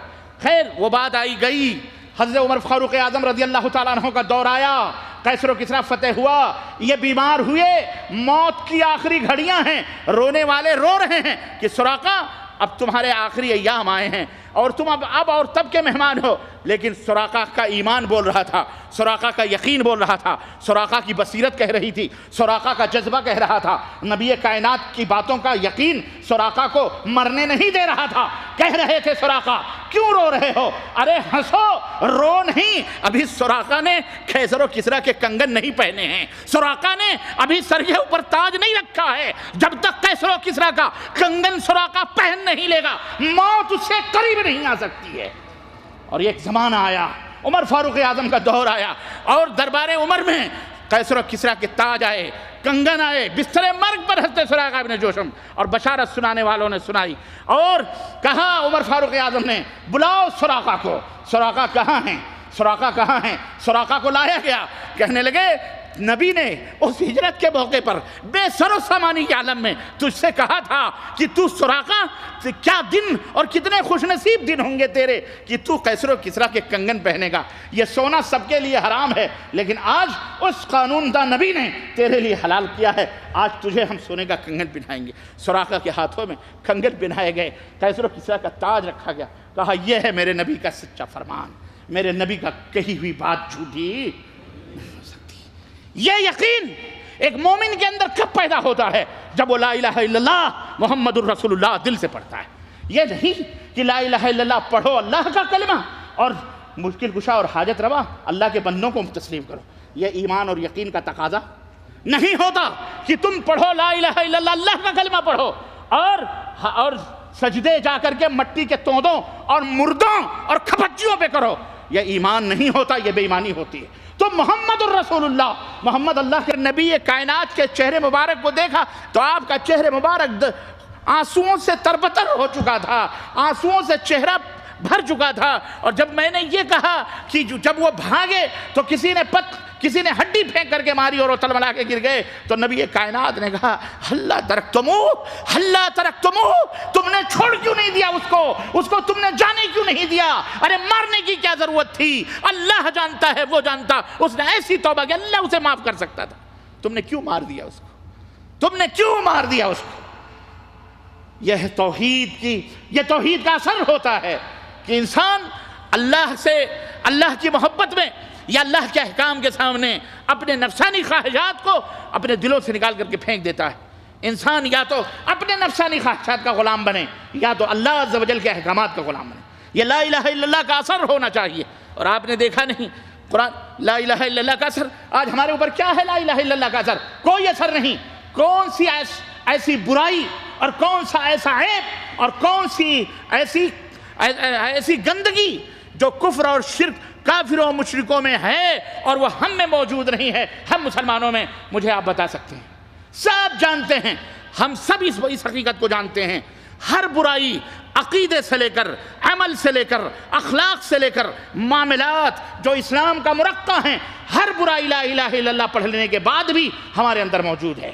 کون سی ایسی برائی؟ علامہ اقبال نے بہت ہوا تو گنایا، اپنے کسی شعر میں گنایا بھی، اور موٹی موٹی چیزیں انہوں نے گنائی۔ منفعت ایک ہے، اس قوم کی نقصان بھی ایک ہی سب کا نبی، دین بھی، اسلام بھی ایک، حرم پاک بھی، اللہ بھی، قرآن بھی ایک، کیا بڑی بات تھی ہوتے جو مسلمان بھی ایک۔ فرقہ بندی ہے کہیں اور کہیں ذاتیں ہیں، کیا زمانے میں پنپنے کی یہی باتیں ہیں؟ یوں تو سید بھی ہو، مرزا بھی ہو، افغان بھی ہو، تم سبھی کچھ ہو بتاؤ کہ مسلمان بھی ہو، تم سبھی کچھ ہو بتاؤ کہ مسلمان بھی ہو۔ وضع میں تم ہو نصارہ تو تمدن میں ہنود، یہ مسلمان ہیں ذہیں دیکھ کے شرمائیں یہود۔ آج ہماری یہ حالت ہے، اما یہود و نصارہ کو بھی حیا آتی ہے ہمیں دیکھ کر۔ ہمارے اخلاق اتنے گندے ہو چکے ہیں، ہمارا معاملہ اتنا گندا ہو چکا ہے، اللہ کی قسم کفار بھی سوچتے ہیں کہ یہ عجیب و غریب قوم کے لوگ ہیں، کہاں کہاں سے فتنے لاتے ہیں، کیسے کیسے فتنے۔ اللہ اکبر۔ ہمارے یہاں کیا کیا گندگیاں، ہمارے یہاں کیا کیا چیزیں موجود نہیں ہیں، ہم نہیں گنانا چاہتے، آپ سب جانتے ہیں۔ بدعقیدگی کے مظاہر، بدعقیدگی کے مظاہر دیکھنے ہیں تو ہمارے ملکوں کے اندر چلے جاؤ، دیکھو کوئی طوطے کی پوجا کر رہا ہے، کوئی کھوتے کی پوجا کر رہا ہے، کوئی پتہ نہیں تازیے کھپچیاں ہیں، سب پوجے جاتے ہی پوجاتے۔ ہمیں ابھی ایک دوپہر کو ہم گفتگو کر رہے تھے ہوٹل میں، ہمارے بھائی، نام وغیرہ بتانے کی کوئی ضرورت نہیں، بتا رہے تو نہ ملک بتانے کی ضرورت، حد ہو گئی یار، اعوذ باللہ۔ وہ لڑکا ہمیں وہ واقعہ بتا رہا تھا کہ شیخ میں نے اپنی آنکھوں سے دیکھا، انسان کا عضو تناسل، پیشاب کرنے کا جو آلہ ہوتا ہے، ہمارے ملک کے مسلمانوں نے اسے بنایا ہے، بنا کر اٹیچی کے اندر رکھ کر اس کے اوپر قل هو اللہ احد، قرآن کے اوپر اس کو رکھا گیا، اور بابا ہے یہ، باقاعدہ عرس ہوتا ہے، اس کا میلہ لگتا ہے اور اس کو چوما جاتا ہے، عورتوں کو چمایا جاتا ہے، تمہیں اولاد پیدا ہوگی اس کے ذریعے سے۔ میں کہتا ہوں کہ کیا یہودیوں کا یہ عقیدہ ہے؟ یہ نصارہ کا عقیدہ جو آج لا الہ الا اللہ پڑھ کر ہم کر رہے ہیں؟ ہم کہاں، کس دین اسلام کی ہم بات کریں؟ اپنے ملکوں میں ہمارا دین مسخرہ بنایا گیا ہے، تمسخر، مذاق اڑایا جا رہا ہے ہمارے دین کا، اسلام کا مذاق اڑایا جا رہا ہے، اور ہم ہیں، اور اللہ کا جب ہمارے اوپر عذاب آتا ہے تو چلاتے ہیں، روتے ہیں کہ اللہ کا عذاب، اللہ کا عذاب کیوں نہیں آئے؟ یہ لا الہ الا اللہ کا ثمرہ ہے، یہ لا الہ الا اللہ کا کیا آثار ہے؟ ایک لا الہ الا اللہ کا کیا اثرات اگر دیکھ رہے ہیں، صحابہ کرام کی پوری زندگی پڑی ہوئی ہے، لا الہ الا اللہ ہی کا یہ اثر تھا، لا الہ الا اللہ ہی کا یہ اثر تھا کہ اگر دربار نبوی صلی اللہ علیہ وسلم میں ابو بکر اور عمر اور عثمان اور علی جیسے قریشی نوجوان بیٹھے ہیں تو پہلو بہ پہلو بلال حبشی، صہیب رومی جیسے غلام بھی بیٹھے ہوئے نظر آتے تھے۔ یہ لا الہ الا اللہ ہی کا اثر تھا کہ پیغمبر اسلام حضرت محمد الرسول اللہ دیکھ رہا ہے۔ اللہ اکبر۔ آپ کو پتہ ہے اللہ کے رسول صلی اللہ علیہ وسلم نے فرمایا ہے کہ جو بندہ کسی حسین، حشمت اور حسب و نسب والی خوبصورت دوشیزہ کے بلانے پر اور اسے دعوت گناہ دینے پر، بدکاری پر ابھارنے کے وقت وہ اس سے کہہ دے کہ انی اخاف اللہ، میں اللہ سے ڈرتا ہوں، میں اللہ سے ڈرتا ہوں۔ اللہ کے رسول صلی اللہ علیہ وسلم فرماتے ہیں کہ قیامت کے دن جب سوائے عرش الہی کے کوئی سایہ نہیں ہوگا، اللہ اس بندے کو اپنے عرش کا سایہ نصیب فرمائے۔ اللہ ہم سب کو اپنے عرش کا سایہ نصیب فرمائے۔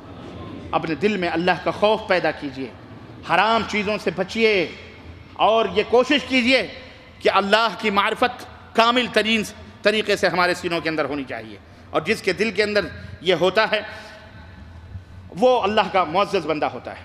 توحید کا اثر انسان کو متواضع بناتا ہے، نفسانی طور پر متواضع، یعنی تواضع اور انکساری پیدا ہوتی ہے، اور اپنے مالک اور اپنے خالق کے تعلق سے اس کے دل کے اندر یوں سمجھیے کہ اس کے دل کے اندر خود کا وجود ختم ہونے کے در پہ برابر ہوتا ہے۔ لوگوں کے سامنے وہ متواضع ہوتا ہے۔ کس چیز سے پیدا ہے؟ یا ایھا الانسان ما غرک بربک الکریم، تمہارے رب سے اے انسان کس چیز نے دھوکے میں ڈال رکھا ہے؟ اسی رب نے تمہیں پیدا کیا پانی کے قطرے سے۔ اگر وہ زمین پہ گرتا تو اس کی کوئی حیثیت نہیں، لیکن وہ ماں کے رحم میں جا کر کے وہ پانی کا قطرہ ہوا، قطرے سے لوتھڑے خون بنے، لوتھڑے بنے، ہڈیاں اور گوشت پوشت۔ اللہ تبارک تعالیٰ نے تمہیں ایک انسان بنایا۔ اس اپنے رب سے تم غرور کر رہے ہو، تکبر کر رہے ہو؟ کس چیز نے تمہیں اپنے رب سے تکبر میں ڈال رکھا ہے؟ اس لیے تواضع اور انکساری دل کے اندر پیدا ہوتی۔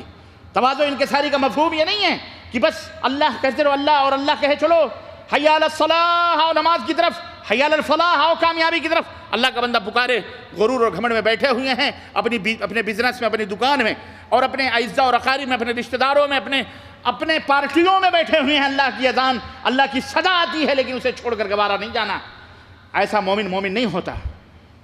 جب اللہ کے نبی صلی اللہ علیہ وسلم سید العرب والعجم ہیں، ان کے جنت میں، اللہ اکبر، وہ تو سب کو جنت میں لے جائیں گے انشاءاللہ تبارک تعالیٰ، ہے کہ نہیں؟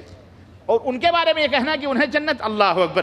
حضرت ام المؤمنین عائشہ صدیقہ رضی اللہ تعالیٰ فرماتی ہیں کہ اللہ کے نبی ہمارے ساتھ گھر میں رہتے، ہنستے کھیلتے، ہمارے سے ہنسی مذاق کرتے، بیٹھتے، ہم ہنستے آپس میں، لیکن جیسے ہی اذان کی آواز آپ کے کان میں پڑتی تھی، اٹھ کے سب کچھ چھوڑ کر گھر سے ایسے نکلتے تھے جیسے آپ صلی اللہ علیہ وسلم نے ہمیں پہچانتے ہی نہ ہوں، سب کچھ بھول جاتے تھے اور سیدھے مسجد کا رخ کرتے تھے۔ آج ہماری یہ کیفیت پیدا ہوتی ہے، اور پھر بھی ہم جنت کی امید رکھیں اللہ تبارک تعالیٰ سے، کس بیس پر؟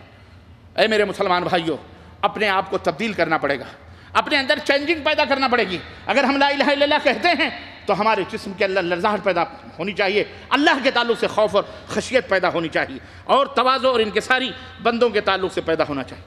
لا الہ الا اللہ دلوں کے اندر یقین پیدا کرتا ہے اور بے یقینی کو ختم کرتا ہے۔ انسان جب بھی کوئی قدم اٹھاتا ہے اللہ پر توکل اور بھروسہ کرتا ہے اور اللہ کے راستے میں آگے بڑھتا ہے۔ بزنس ہو، تجارت ہو، معاملات ہوں، کوئی بھی معاملہ ہو، یقینی طور پر، کیونکہ وہ جانتا ہے کہ وہ اللہ تبارک تعالیٰ کے اوپر اللہ کا بندہ ہے، اور اللہ کا چہیتا بندہ بے ایمان ہے کہ وہ اللہ کی نافرمانی نہیں کرتا، اللہ کی فرمانبرداری کرتا ہے، تو اس کے اندر دل کے اندر یقین پیدا ہوتا ہے، یقین کا جذبہ ابھرتا ہے، پھر وہ تمام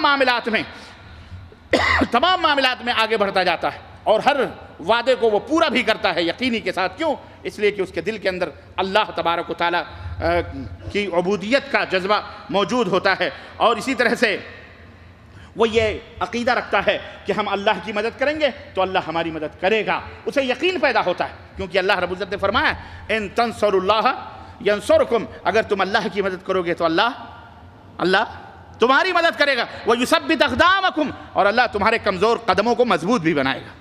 حضرت عکاشہ ابن محصن، حضرت عکاشہ نہیں بلکہ حضرت جنہوں نے نبی کریم صلی اللہ علیہ وسلم کا پیچھا کیا تھا ہجرت کے وقت، حضرت سراقہ ابن جوشم رسول ہیں، اپنی زبان سے کہو اور جا کر کے اطاعت ان کی امتیوں کی کرو، اور ایرو غیرو اور نہ جانے کن کن لوگوں کے قول اور اقوال محمد الرسول اللہ صلی اللہ علیہ وسلم کے مقابلے میں پیش کرو۔ اسے ایمان نہیں کہا جا سکتا، اسے غداری کہتے ہیں، اسے بے ایمانی کہتے ہیں۔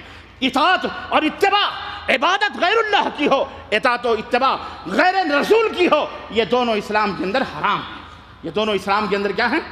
حرام ہے۔ یہ محمد لا الہ الا اللہ اور محمد الرسول اللہ سے بہت دور ہے۔ اسی طرح سے لا الہ الا اللہ کا تقاضا اور لا الہ الا اللہ کا اثرات یہ ہوتے ہیں کی جب بندہ لا الہ الا اللہ کہہ لیتا ہے تو نیک کام کرنا اس کے لیے آسان ہو جاتے ہیں اور منکرات سے بچنا بھی اس کے لیے آسان ہو جاتے ہیں۔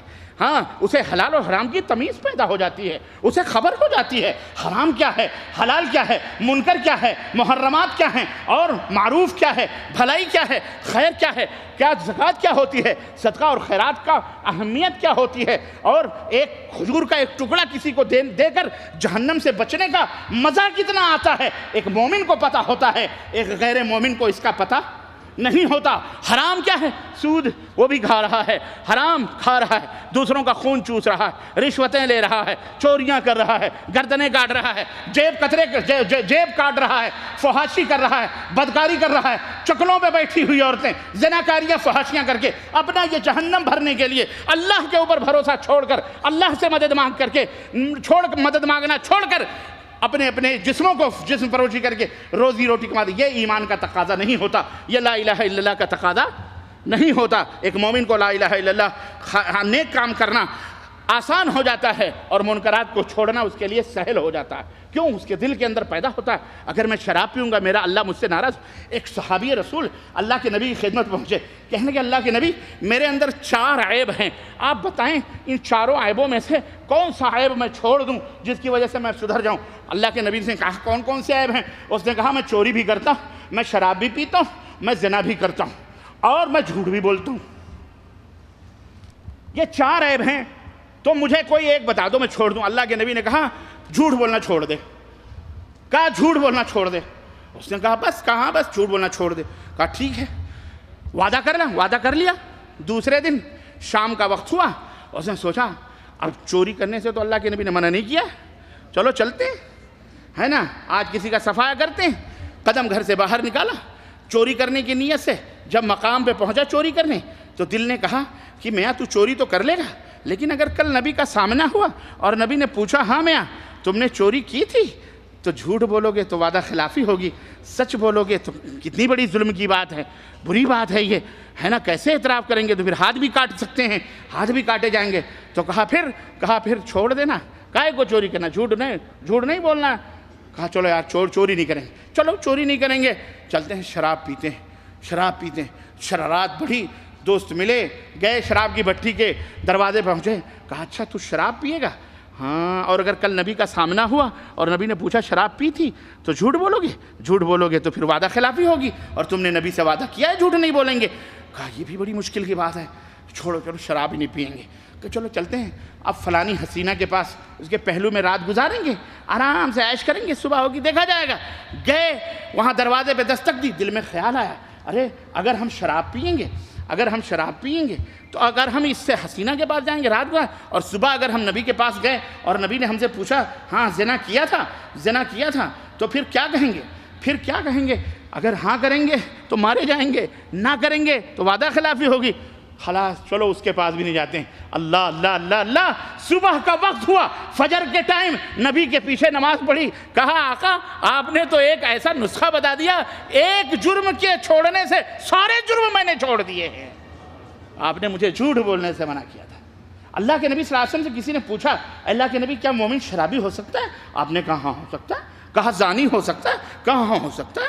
کہا اچھا چور ہو سکتا ہے؟ کہاں ہو سکتا ہے؟ اللہ کے نبی کیا مومن جھوٹا ہو سکتا ہے؟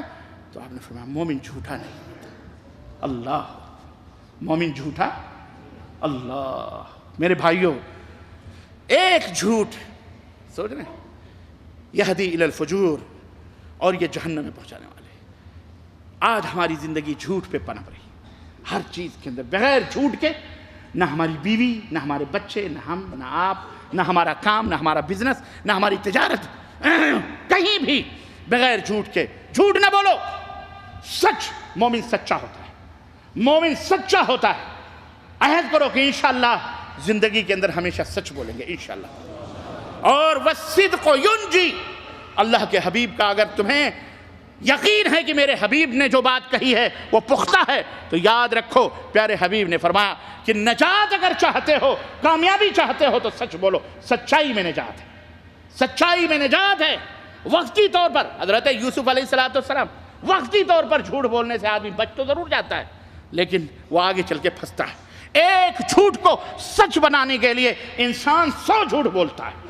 ایک جھوٹ اتنی گندی چیز ہے. تو میرے عزیزو، کہنے کا مطلب یہ ہے کہ انسان لا الہ الا اللہ پڑھنے کے بعد جھوٹا نہیں ہوتا، جھوٹا نہیں ہوتا. اسی طرح سے توحید کا اثر. ابھی کتنا ٹائم باقی ہے؟ آدھا گھنٹہ. یہ کھڑے کھڑے تو میرا تو خیر آدھا گھنٹہ باقی ہے، تو میرے پاس میٹر بھی ہے، ایسی بات نہیں، اس لیے میں نے ٹائم پوچھا. میں آپ کو ایک مثال قرآن کریم کے حوالے سے، جی قرآن کریم کے حوالے سے میں ایک بات آپ سے عرض کرنا چاہوں گا. بہرحال لا الہ الا اللہ پڑھنے کے بعد انسان خود بھی محفوظ ہوتا ہے اور دوسروں کی جانوں کی بھی حفاظت کرتا ہے. کسی کو قتل اور خون، لا الہ الا اللہ پڑھنے کے بعد مومن بم بلاسٹ نہیں کرتا، تلواروں سے کسی کا خون نہیں کرتا، قتل ناحق طور پر کسی کا خون نہیں بہاتا. لا الہ الا اللہ پڑھنے کے بعد اس کی بھی جان محفوظ اور دوسروں کی بھی جان کی وہ حفاظت کرتا ہے. وہ اس طرح سے کسی کا قتل و خون نہیں کرتا. لا الہ الا اللہ کا اثر یہ ہوتا ہے کہ انسان حیرت و تردد کے سمندر سے باہر نکل کر یقین اور عزم کے اور حوصلوں کے میدان میں آتا ہے. وہ کسی چیز میں متردد نہیں ہوتا. لا الہ الا اللہ کہنے والا کسی چیز میں حیرت زدہ نہیں ہوتا. کوئی چیز دیکھ لے حیرت میں پڑ گیا، نہ یہ لکڑیاں اور پلاسٹک جوڑ کر کے آسمان پہ اڑا رہے ہیں، ہم بڑے حیرت سے دیکھ رہے ہیں، وہ ہو بے کیا چیز ہے یہ، تو لوہے لکڑ اڑ رہے ہیں. حیرت، ہم کو حیرت نہیں ہوتی. کافر، علامہ اقبال نے دیکھو، اقبال اللہ تعالیٰ ان کی خطاؤں کو معاف فرمائے اور اللہ تعالیٰ ان کے اوپر رحم فرمائے. بڑی باریک نظر تھی ان کی. علامہ اقبال نے کیا کہا؟ کہتے ہیں کہ مومن ہے، کافر ہے، نہیں نہ کافر کی یہ پہچان کہ وہ آفاق میں گم ہے. کافر کی یہ پہچان کہ آفاق یہ زمین و آسمان کی پہنائیاں، یہ بلندیاں. کافر کی یہ پہچان کہ وہ آفاق میں گم ہے، یہ چاند، یہ ستارے، یہ سورج، یہ ہوائیں، فضائیں، اسی کی تحقیق میں لگا ہوا ہے. اور مومن کی یہ پہچان کی آفاق اس میں گم، مومن کی یہ پہچان کی گم اس میں ہے آفاق. مومن کی یہ پہچان کی گم اس میں ہے آفاق. پوری دنیا اس کے ریسرچ میں لگی ہوئی ہے. یہ مومن ہے، کیا ہے یہ انسان ہے؟ وفا، خیر، بھلائی، صداقت، سخاوت، شجاعت، حکومت، سیاست، بصارت، بصیرت، جس طرف جاؤ دیکھو یہ مومن عجیب و غریب کے بنے ہوئے. جہاں جاتے ہیں وہ اپنے بال بچوں کو لے کے جاتے ہیں، ایسا لگتا ہے کہ یہ لڑنے نہیں بلکہ حکومت کرنے آ رہے ہیں. کفار مکہ، پچھلے زمانے کے صحابہ جب سفر کرتے تھے جہاد کے لیے تو بال بچوں کو لے کے جاتے تھے. اتنا یقین تھا ان کو کہ ہمیں فتح کر کے واپس آنا. مارے ڈر کے ان کے پسینے اور چھکے چھوٹ جاتے تھے دشمنان اسلام کے. وہ سوچتے تھے یہ بال بچوں کو لے کے کیوں آ رہے ہیں؟ اتنا ان کو یقین ہے کہ یہ ہار کر کے نہیں جائیں گے، جیت کے جائیں گے. ہاں، یہ مومن کی شان ہوتی ہے. کیوں؟ وہ اللہ کا بہادر ہوتا ہے، وہ اللہ کا شیر ہوتا ہے. وہ کسی چیز سے نہیں ڈرتا ہے، وہ ڈرتا ہے تو صرف خالق کائنات سے ڈرتا ہے. اور وہ جانتا ہے کہ میرا مالک و مولا وہ ہے جو جس چیز کو بھی چاہے اشارہ کر دے وہ ہمارے لیے اللہ اکبر. سمندر بھی اس کے لیے راستے دے دیتے ہیں. ہاں، اس کے گمشدہ مال بھی سمندر اٹھا کر کے باہر. اس کو پتہ ہے یہ اللہ سے ربط جب پیدا ہوگا نا آپ کا، اور کامل اللہ کی قسم بتلا رہا ہوں، رب ذوالجلال کی قسم بتلا رہا ہوں، آپ ایسے ایسے عجوبے دیکھیں گے، آپ اللہ کے ایسی رحمتیں دیکھیں گے کہ آپ سوچ میں پڑ جائیں گے کہ یا اللہ یہ تو میں نے کیا نہیں، یہ کیسے ہو گیا. اللہ تعالیٰ اللہ آپ کے کام کرے گا، اللہ آپ کی مدد کرے گا انشاءاللہ تبارک تعالیٰ. آپ بس اللہ کے لا الہ الا اللہ کو مضبوطی کے ساتھ پکڑ لو اور مکمل کامل طریقے سے اللہ کے بندے بن جاؤ. اللہ کی قسم اللہ تبارک و تعالیٰ ہاتھ اٹھاؤ گے آسمان و زمین آپ کی مدد کے لیے ٹوٹ پڑیں گے انشاءاللہ تبارک. یہ آج جو ہم جوتے کھا رہے ہیں اپنوں کے ہاتھوں، یہ بھی اللہ کا عذاب ہے. یہ نہ سوچیں آپ، ہمیں یہود و نصارہ اتنا نہیں مارتے جتنا ہم ایک دوسرے کو مارتے ہیں. یہ بنگلہ دیش میں جو کچھ ہو رہا ہے، میں مثال میں دے رہا ہوں آپ کو. آپ مجھے بتائیں یہ نریندر مودی نہیں گیا ہے وہاں پہ؟ کون ہے یہ؟ ایک دوسرے کو مار رہے ہیں، کون مار رہا ہے؟ سوچو ذرا، ان حوادث پہ بھی سوچا کرو. یہ جو بم بلاس ہمارے ملکوں کے اندر ہی ہیں، کون مار رہا ہے ایک دوسرے کو؟ مسجدوں کے اندر بم بلاس ہو رہے ہیں، پارکوں میں بم بلاس ہو رہے ہیں، گاڑی پارک، ہر جگہ بم بلاس ہو رہے ہیں، ہم ایک دوسرے کو مار رہے ہیں۔ عراق میں مسلمان اپنے آپ کو مسلمان کہتے ہیں نا، مارتے ہیں کہ نہیں مارتے؟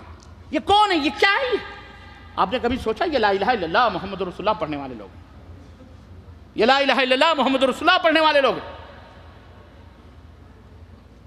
مسلمان کہنے کو مسلمان ہے، ٹھیک ہے، آپ کہو گے صاحب اس کے اندر کئی یہ ہیں، فلانے ہیں، ٹھکانے، ہم وہ نہیں مانتے، ہم ایک جملے کی بات کر رہے ہیں۔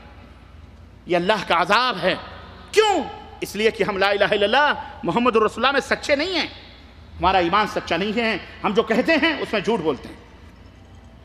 تو مومن جو ہوتا ہے وہ کسی عجوبے دنیا کو دیکھ کر کے وہ حیرت زدہ نہیں ہوتا، نہ وہ حیران ہوتا ہے، بلکہ اس کو تو یہ ہوتا ہے یہ کوئی بات نہیں۔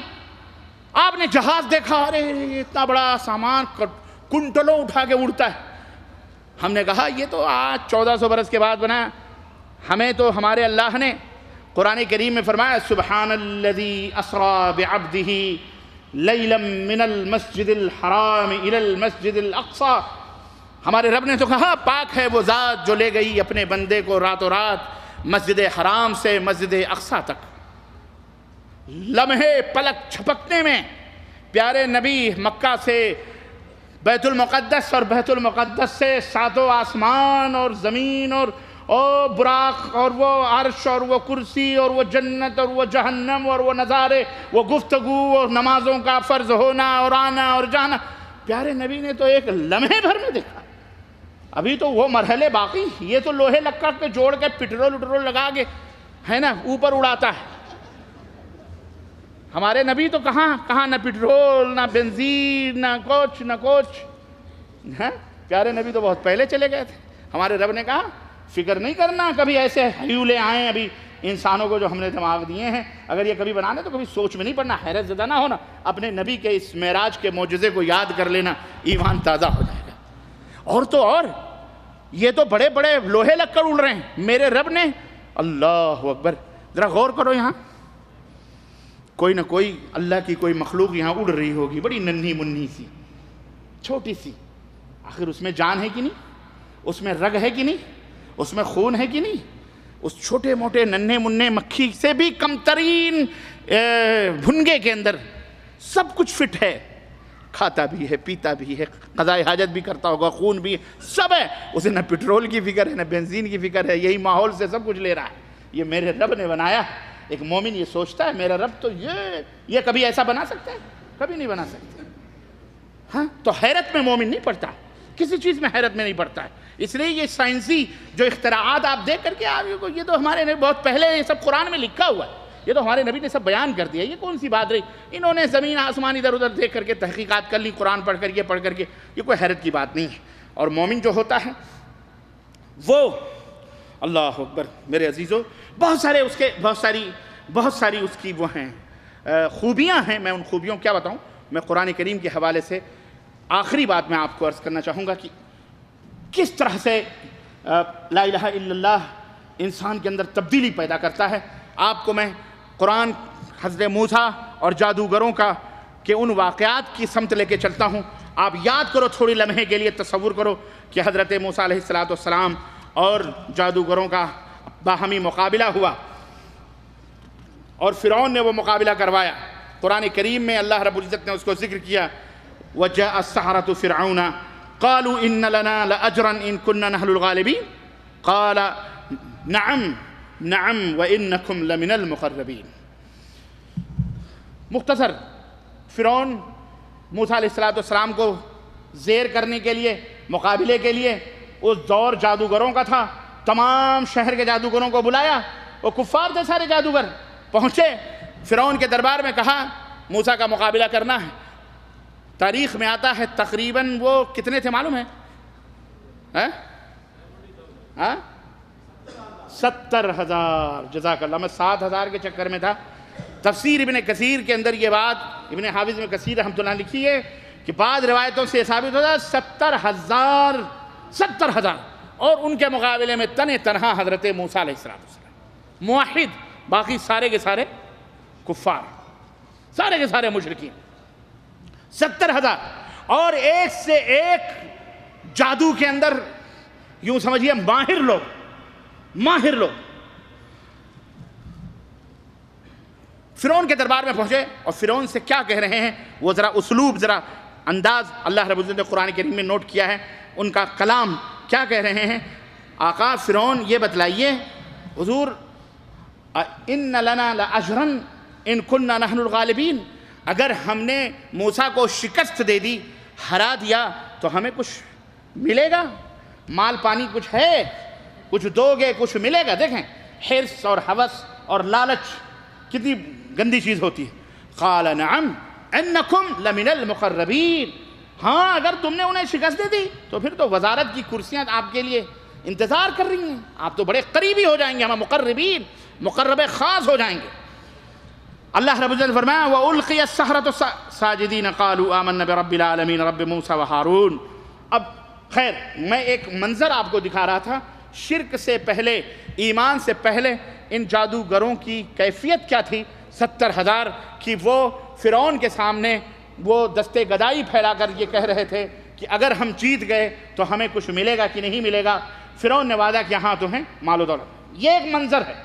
دوسرا منظر، جادو کے لیے انہوں نے اپنے رسیاں ڈالیں، اور جو ہوا آپ سب جانتے ہیں کہ موسیٰ علیہ السلام نے اپنا وہ ایک ڈنڈا ڈالا تو یہ ساری رسیاں ختم، سب کو اس نے ایک ہی سانس میں ہڑپ کر لیا، اور سارے جادوگر دیکھ کے حیران۔ اور سنو ایک بات میں آپ کو بتاؤں، جو صحیح عالم ہوتا ہے نا وہ حق بات دیکھ کر کے وہ حق کو قبول کر لیتا ہے، لیکن جو مکار اور جھوٹے ہوتے ہیں وہ جلدی حق کو نہیں قبول کرتے۔ یہ بات یاد رکھو۔ آج یہ جو مولوی لوگ نہیں سدھر رہے نا، اس کی وجہ یہ سارے مکار اور عیار اور جھوٹے ہیں، خبیث ہیں اکثر۔ لیکن ان میں ہم جیسے غریب لوگ سدھر گئے الحمدللہ، ہم بھی انہی کے ڈپارٹمنٹ سے آئے ہوئے، تو ہم مکار نہیں تھے۔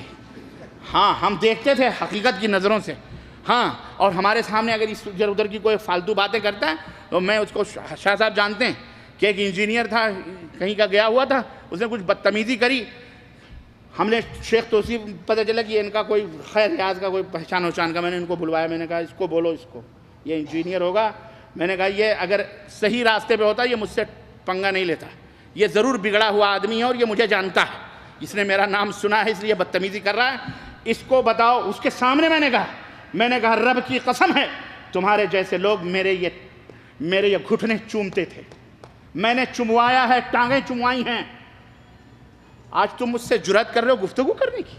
ارے اگر میں بدعتی ہوتا، قبر پرست ہوتا تو تمہاری ہمت نہیں تھی ہمارے سامنے بیٹھنے کی، تو کیا پدی کا شوربہ۔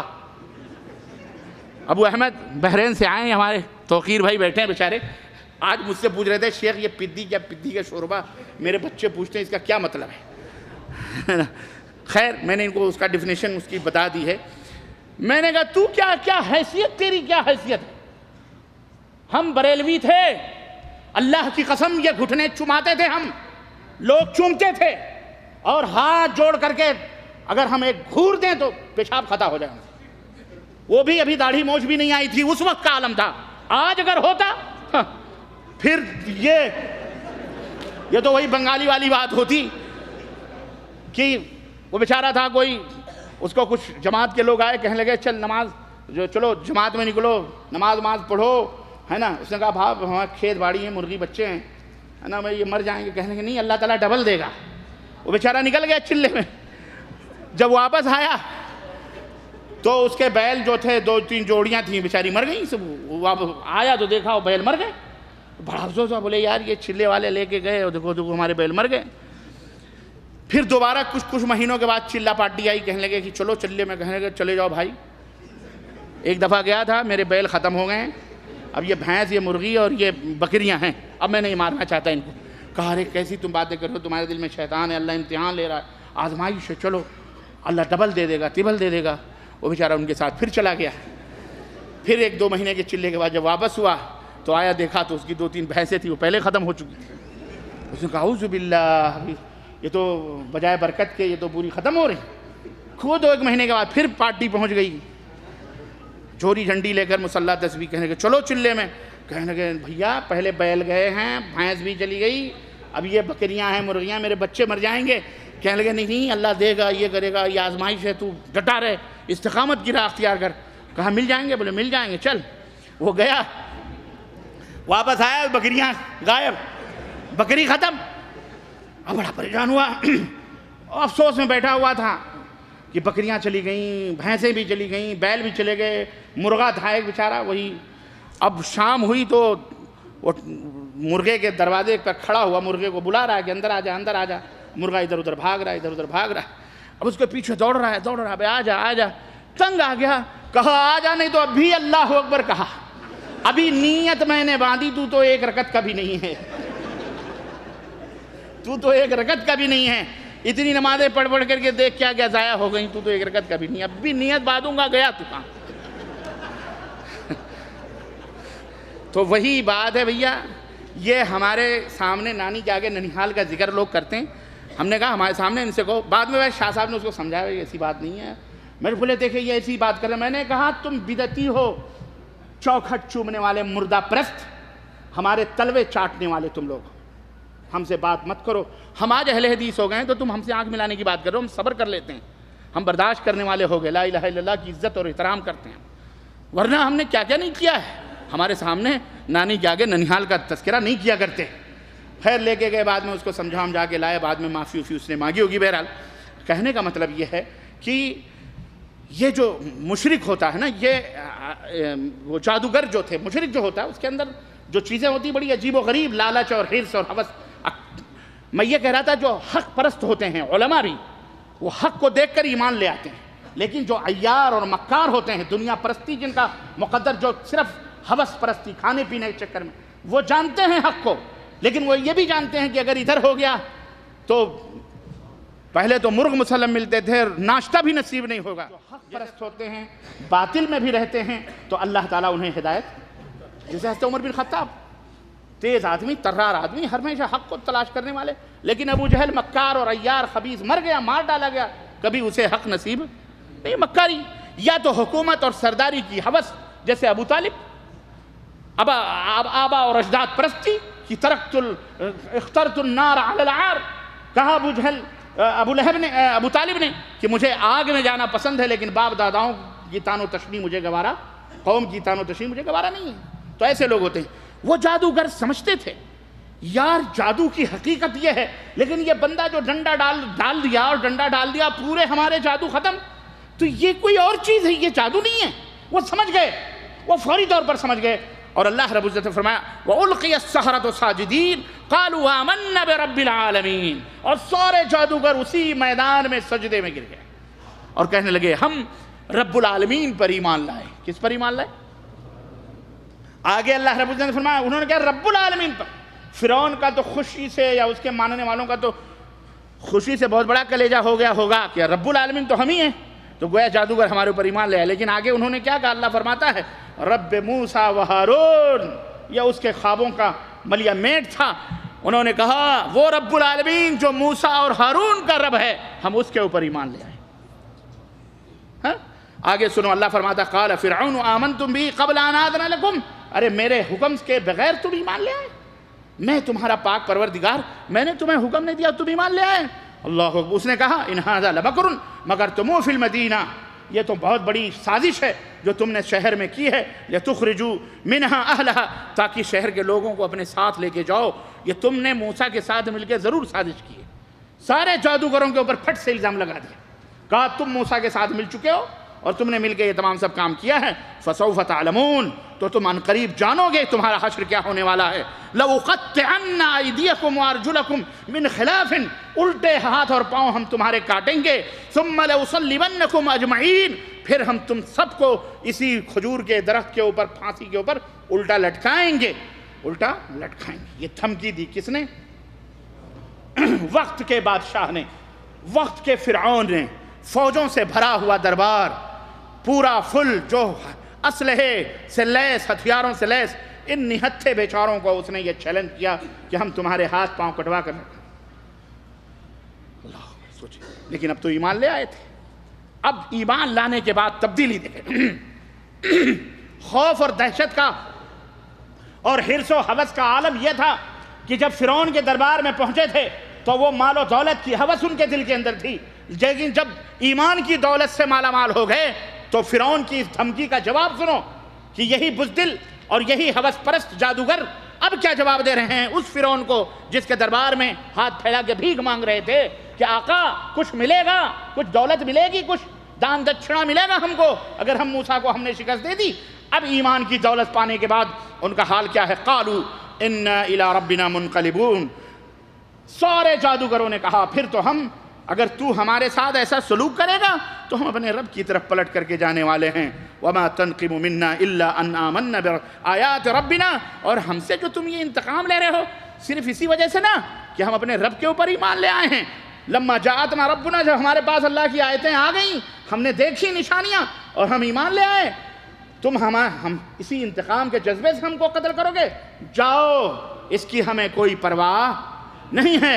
اب فرعون سے ہٹ کر اللہ کی طرف دعا کرنے لگے، ربنا افرغ علینا صبرا، اے اللہ اگر ہمارے اوپر یہ ظلم و زیادتی کرے تو اللہ ہمارے اوپر صبر کا فیضان فرما، ہمارے اوپر صبر کرنے کی ہمیں قوت عطا فرما، ہم صبر کر لیں، مر جائیں تیری راہ میں، زندگی دے دیں ہمیں، اے اللہ اس کی قوت عطا فرما۔ وتوفنا مسلمین، اور ہمیں اسلام کی حالت میں وفات عطا فرما مولا۔ ایک جگہ اور اللہ رب العزت فرمایا، اللہ رب العزت نے ان کے ذکر کو کیا ہے، مطلب بیان کیا ہے، وقال الملأ من قوم فرعون اتذر موسیٰ وقومہ لیفسدوا فی الارض، موسیٰ کی قوم نے، فرعون کی قوم نے کیا کہا فرعون کی قوم نے، جو جماعت فرعون کی دربار میں بیٹھی ہوئی تھی، انہوں نے کیا کہا، اتذر موسیٰ وقومہ، موسیٰ کو اور ان کی قوم کو اتنی آسانی سے آپ چھوڑ دیں گے کہ وہ زمین میں فساد فی الارض کرتے پھریں؟ موسیٰ کو اور ان کی قوم کو ایسے ہی زمین میں چھوڑ دو گے کہ وہ فساد پھیلاتے رہیں؟ یہاں ایک بات اور یاد رکھنا، ہمیشہ حق والوں کو فسادی کہا گیا ہے، آج بھی جتنے ناحق پسند ہیں، آپ جب توحید کی بات کرو گے، سنت کی بات کرو گے، وہ فٹ سے کہیں گے یہ فساد پیدا کر رہا ہے، یہ فتنہ پیدا کر رہا ہے، نیا نیا مذہب لا رہا ہے، نیا نیا دین، نئے نئے مولوی، نیا نیا دین، نئے نئے فسادی۔ مولوی بھی ممبر و محراب سے یہی چلائے گا یہ فساد پیدا کر رہا ہے۔ ہمارے درمیان اتحاد ہے، ہم سب مل جل کے ہیں، یہ زمانہ اتحاد کا ہے، دشمنوں سے لڑنے کا ہے، دشمن کے مقابلے میں متحد رہنے کا۔ یہ چوچو کا مربع دشمنوں سے لڑے گا، ایک ہو کے جو بلیوں کے کاٹنے سے گھر کے اندر لوٹ آتا ہے ہمارے ڈر کے، جو مردوں سے ڈرے، جو بلیوں سے ڈرے، کتے سے اور کھوتے سے ڈرے، وہ دشمنوں سے مقابلہ کرے گا۔ ہم دیکھ رہے ہیں کتنے مقابلے ہو رہے ہیں، ہماری ہی لاشوں کے ذریعے آسام بھر دیا گیا، ہماری ہی لاشوں سے برما بھر دیا گیا، ہماری ہی لاشوں سے ہر جگہ ہولیاں کھیلی جا رہی ہیں۔ ہمارے اندر اگر ایمان ہوتا تو ہمیں آج یہ دن نہ دیکھنا پڑتے۔ بولو دیکھنا پڑتے؟ گاجر مولی کی طرح ہمیں کاٹا جا رہا ہے، گاجر و مولی کی طرح۔ کیوں؟ اس لیے کہ ہم گاجر مولی ہیں، ہمارے ان وائروں میں کرنٹ نہیں ہے، بجلی نہیں ہے، ایمان کا پاور نہیں، اس وجہ سے یہ ہے۔ خیر، اگر ایمان ہوتا تو ہمارا ایک بچہ بھی نہ مرتا، الحمدللہ۔ لیکن ہم کب سدھریں گے تب ہمارے اندر یہ چیز آئے گی۔ تو کیا کہا انہوں نے؟ فساد پیدا کرنے کے لیے نہیں جانے دو گے، نہیں جانے مت دو، پکڑو ان کو ختم کرو۔ قال سنقتل ابناءہم، فرعون نے کہا ہم ان کے بچوں کو مار ڈالیں گے، ونستحیی نساءہم، ان کی عورتوں کو حلال کر لیں گے ہم، وَإِنَّ فَوْقَهُمْ قَاهِرُونَ، ہم ان کے اوپر غالب ہیں اور یہ ہم سے کمزور، ہم ان کو ختم کر دیں گے۔ قال موسیٰ لقومہ، تو موسیٰ علیہ السلام بیچارے اکیلے، پوری قوم ہزاروں ہزار پیچھے، اللہ اکبر، ایک نبی، اور وہ بھی قوم جانتے ہو کہ ابھی ضلالت سے نکلی ہوئی، حضرت موسیٰ سے کہنے لگی، موسیٰ جب تم ہم میں آئے تھے نہیں تھے تب بھی ہم مصیبت میں تھے، اب آئے ہو تب بھی مصیبت میں، کائے کو یہ مصیبت میں ہمیں پھنسا دیا تم نے؟ ارے جہاں تھے وہیں اچھے تھے۔ موسیٰ علیہ السلام نے کہا استعینوا باللہ واصبروا، اللہ سے مدد طلب کرو اور صبر کرو، ان الارض للہ، یہ زمین اللہ کی ہے، یورثھا من یشاء من عبادہ، اللہ اس کا وارث اپنے جس بندے کو چاہتا ہے بناتا ہے۔ یہ یقین رکھو، آپ سب کے لیے، ہم سب کے لیے، صبر کرو، صبر کرو اور اللہ سے مدد طلب کرو، انشاءاللہ اس زمین کے مالک تم بنو گے انشاءاللہ تبارک۔ لیکن جب اس لائق ہوگے، جب، ورنہ ساری قدرت و طاقت کا پاور امریکہ کو سمجھو گے، جاپان کو سمجھو گے اور یورپ کو سمجھو گے، اور جب بھی کوئی بات آئے گی امریکہ یورپ جو چاہیں کر دیں، کفر ہے یہ کفر ہے یہ کہنا جو چاہے کر دے. ارے پاور سپر پاور ہے امریکہ, کوئی سپر پاور نہیں ہے, سب جھوٹا پاور ہے. تم پاورفل ہو, مسلمان مومن کلمہ لا الہ الا اللہ پڑھنے والا, یہ سپر پاور ہے. رب کا کلمہ سپر پاور ہے, اللہ سپر پاور ہے. سب سے بڑی قوت اللہ کی, ہاں سب سے بڑی قوت اور اللہ والوں کی ہے. میرے عزیزو, اللہ صبر کرو اور اللہ سے مدد طلب کرو. اللہ کے نبی فرماتے ہیں والعاقبۃ للمتقین, اللہ فرماتا ہے عاقبت متقیوں کے لیے. تو عرض کرنے کا مطلب یہ ہے, چھوٹی سی میں نے مثال دی کہ یہی مشرکین, یہی جادوگر جب کافر تھے تو حرص و حوث کا, دنیا پرستی کا عالم یہ تھا کہ فرعون سے بھیک مانگ رہے ہیں. لیکن جب ایمان کی دولت آ گئی, لمحے بھر میں مزاج بدل گیا, فکر بدل گئی, طبیعت بدل گئی, سوچ بدل گئی, زبان بدل گئی, اور کہنے لگے جا تیرے مار کاٹ سے ہم ڈرنے والے نہیں ہیں, ہم اپنے رب کی طرف پلٹنے والے ہیں, ہمارا رب جو چاہے گا کرے گا. یہ تبدیلی, یہ اثر پیدا ہوتا ہے کلمہ لا الہ الا اللہ پڑھ لینے کے بعد. پھر انسان کسی سے نہیں ڈرتا, صرف اللہ سے ڈرتا ہے. میرے عزیزو, میرے دوستو اور بھائیو, یہی ہمارا پیغام ہے اور ہم سب کا یہی مشن ہے. اللہ تعالی ہمیں اور آپ کو معنی لا الہ الا اللہ کے سمجھنے اور اس کے اثرات کو قبول کرنے اور اپنی زندگی کے اندر تبدیلی لانے کی توفیق عطا فرمائے, اور ہم سب کو کتاب و سنت پر چلنے والا بنائے. ہم سب کے گناہوں کو معاف فرمائے, ہمارے ماں باپ کے اوپر رحم فرمائے. جو انتقال کر گئے ہیں اللہ انہیں کرور کر جنت نصیب فرمائے. جو زندہ ہیں انہیں صحت و عافیت کے ساتھ اللہ تبارک و تعالیٰ صحیح ایمان کی دولت سے مالا مال فرمائے. اور اللہ عز و جل ہم سب کے والدین کی گردنوں کو جہنم سے آزاد فرمائے, اور ہم سب کی گردنوں کو جہنم سے آزاد فرمائے, اور ہم سب کو جنت میں داخل فرمائے. آمین یا رب العالمین. وصلی اللہ علی نبینا محمد وعلی آلہ وصحبہ اجمعین. والسلام علیکم ورحمۃ اللہ وبرکاتہ.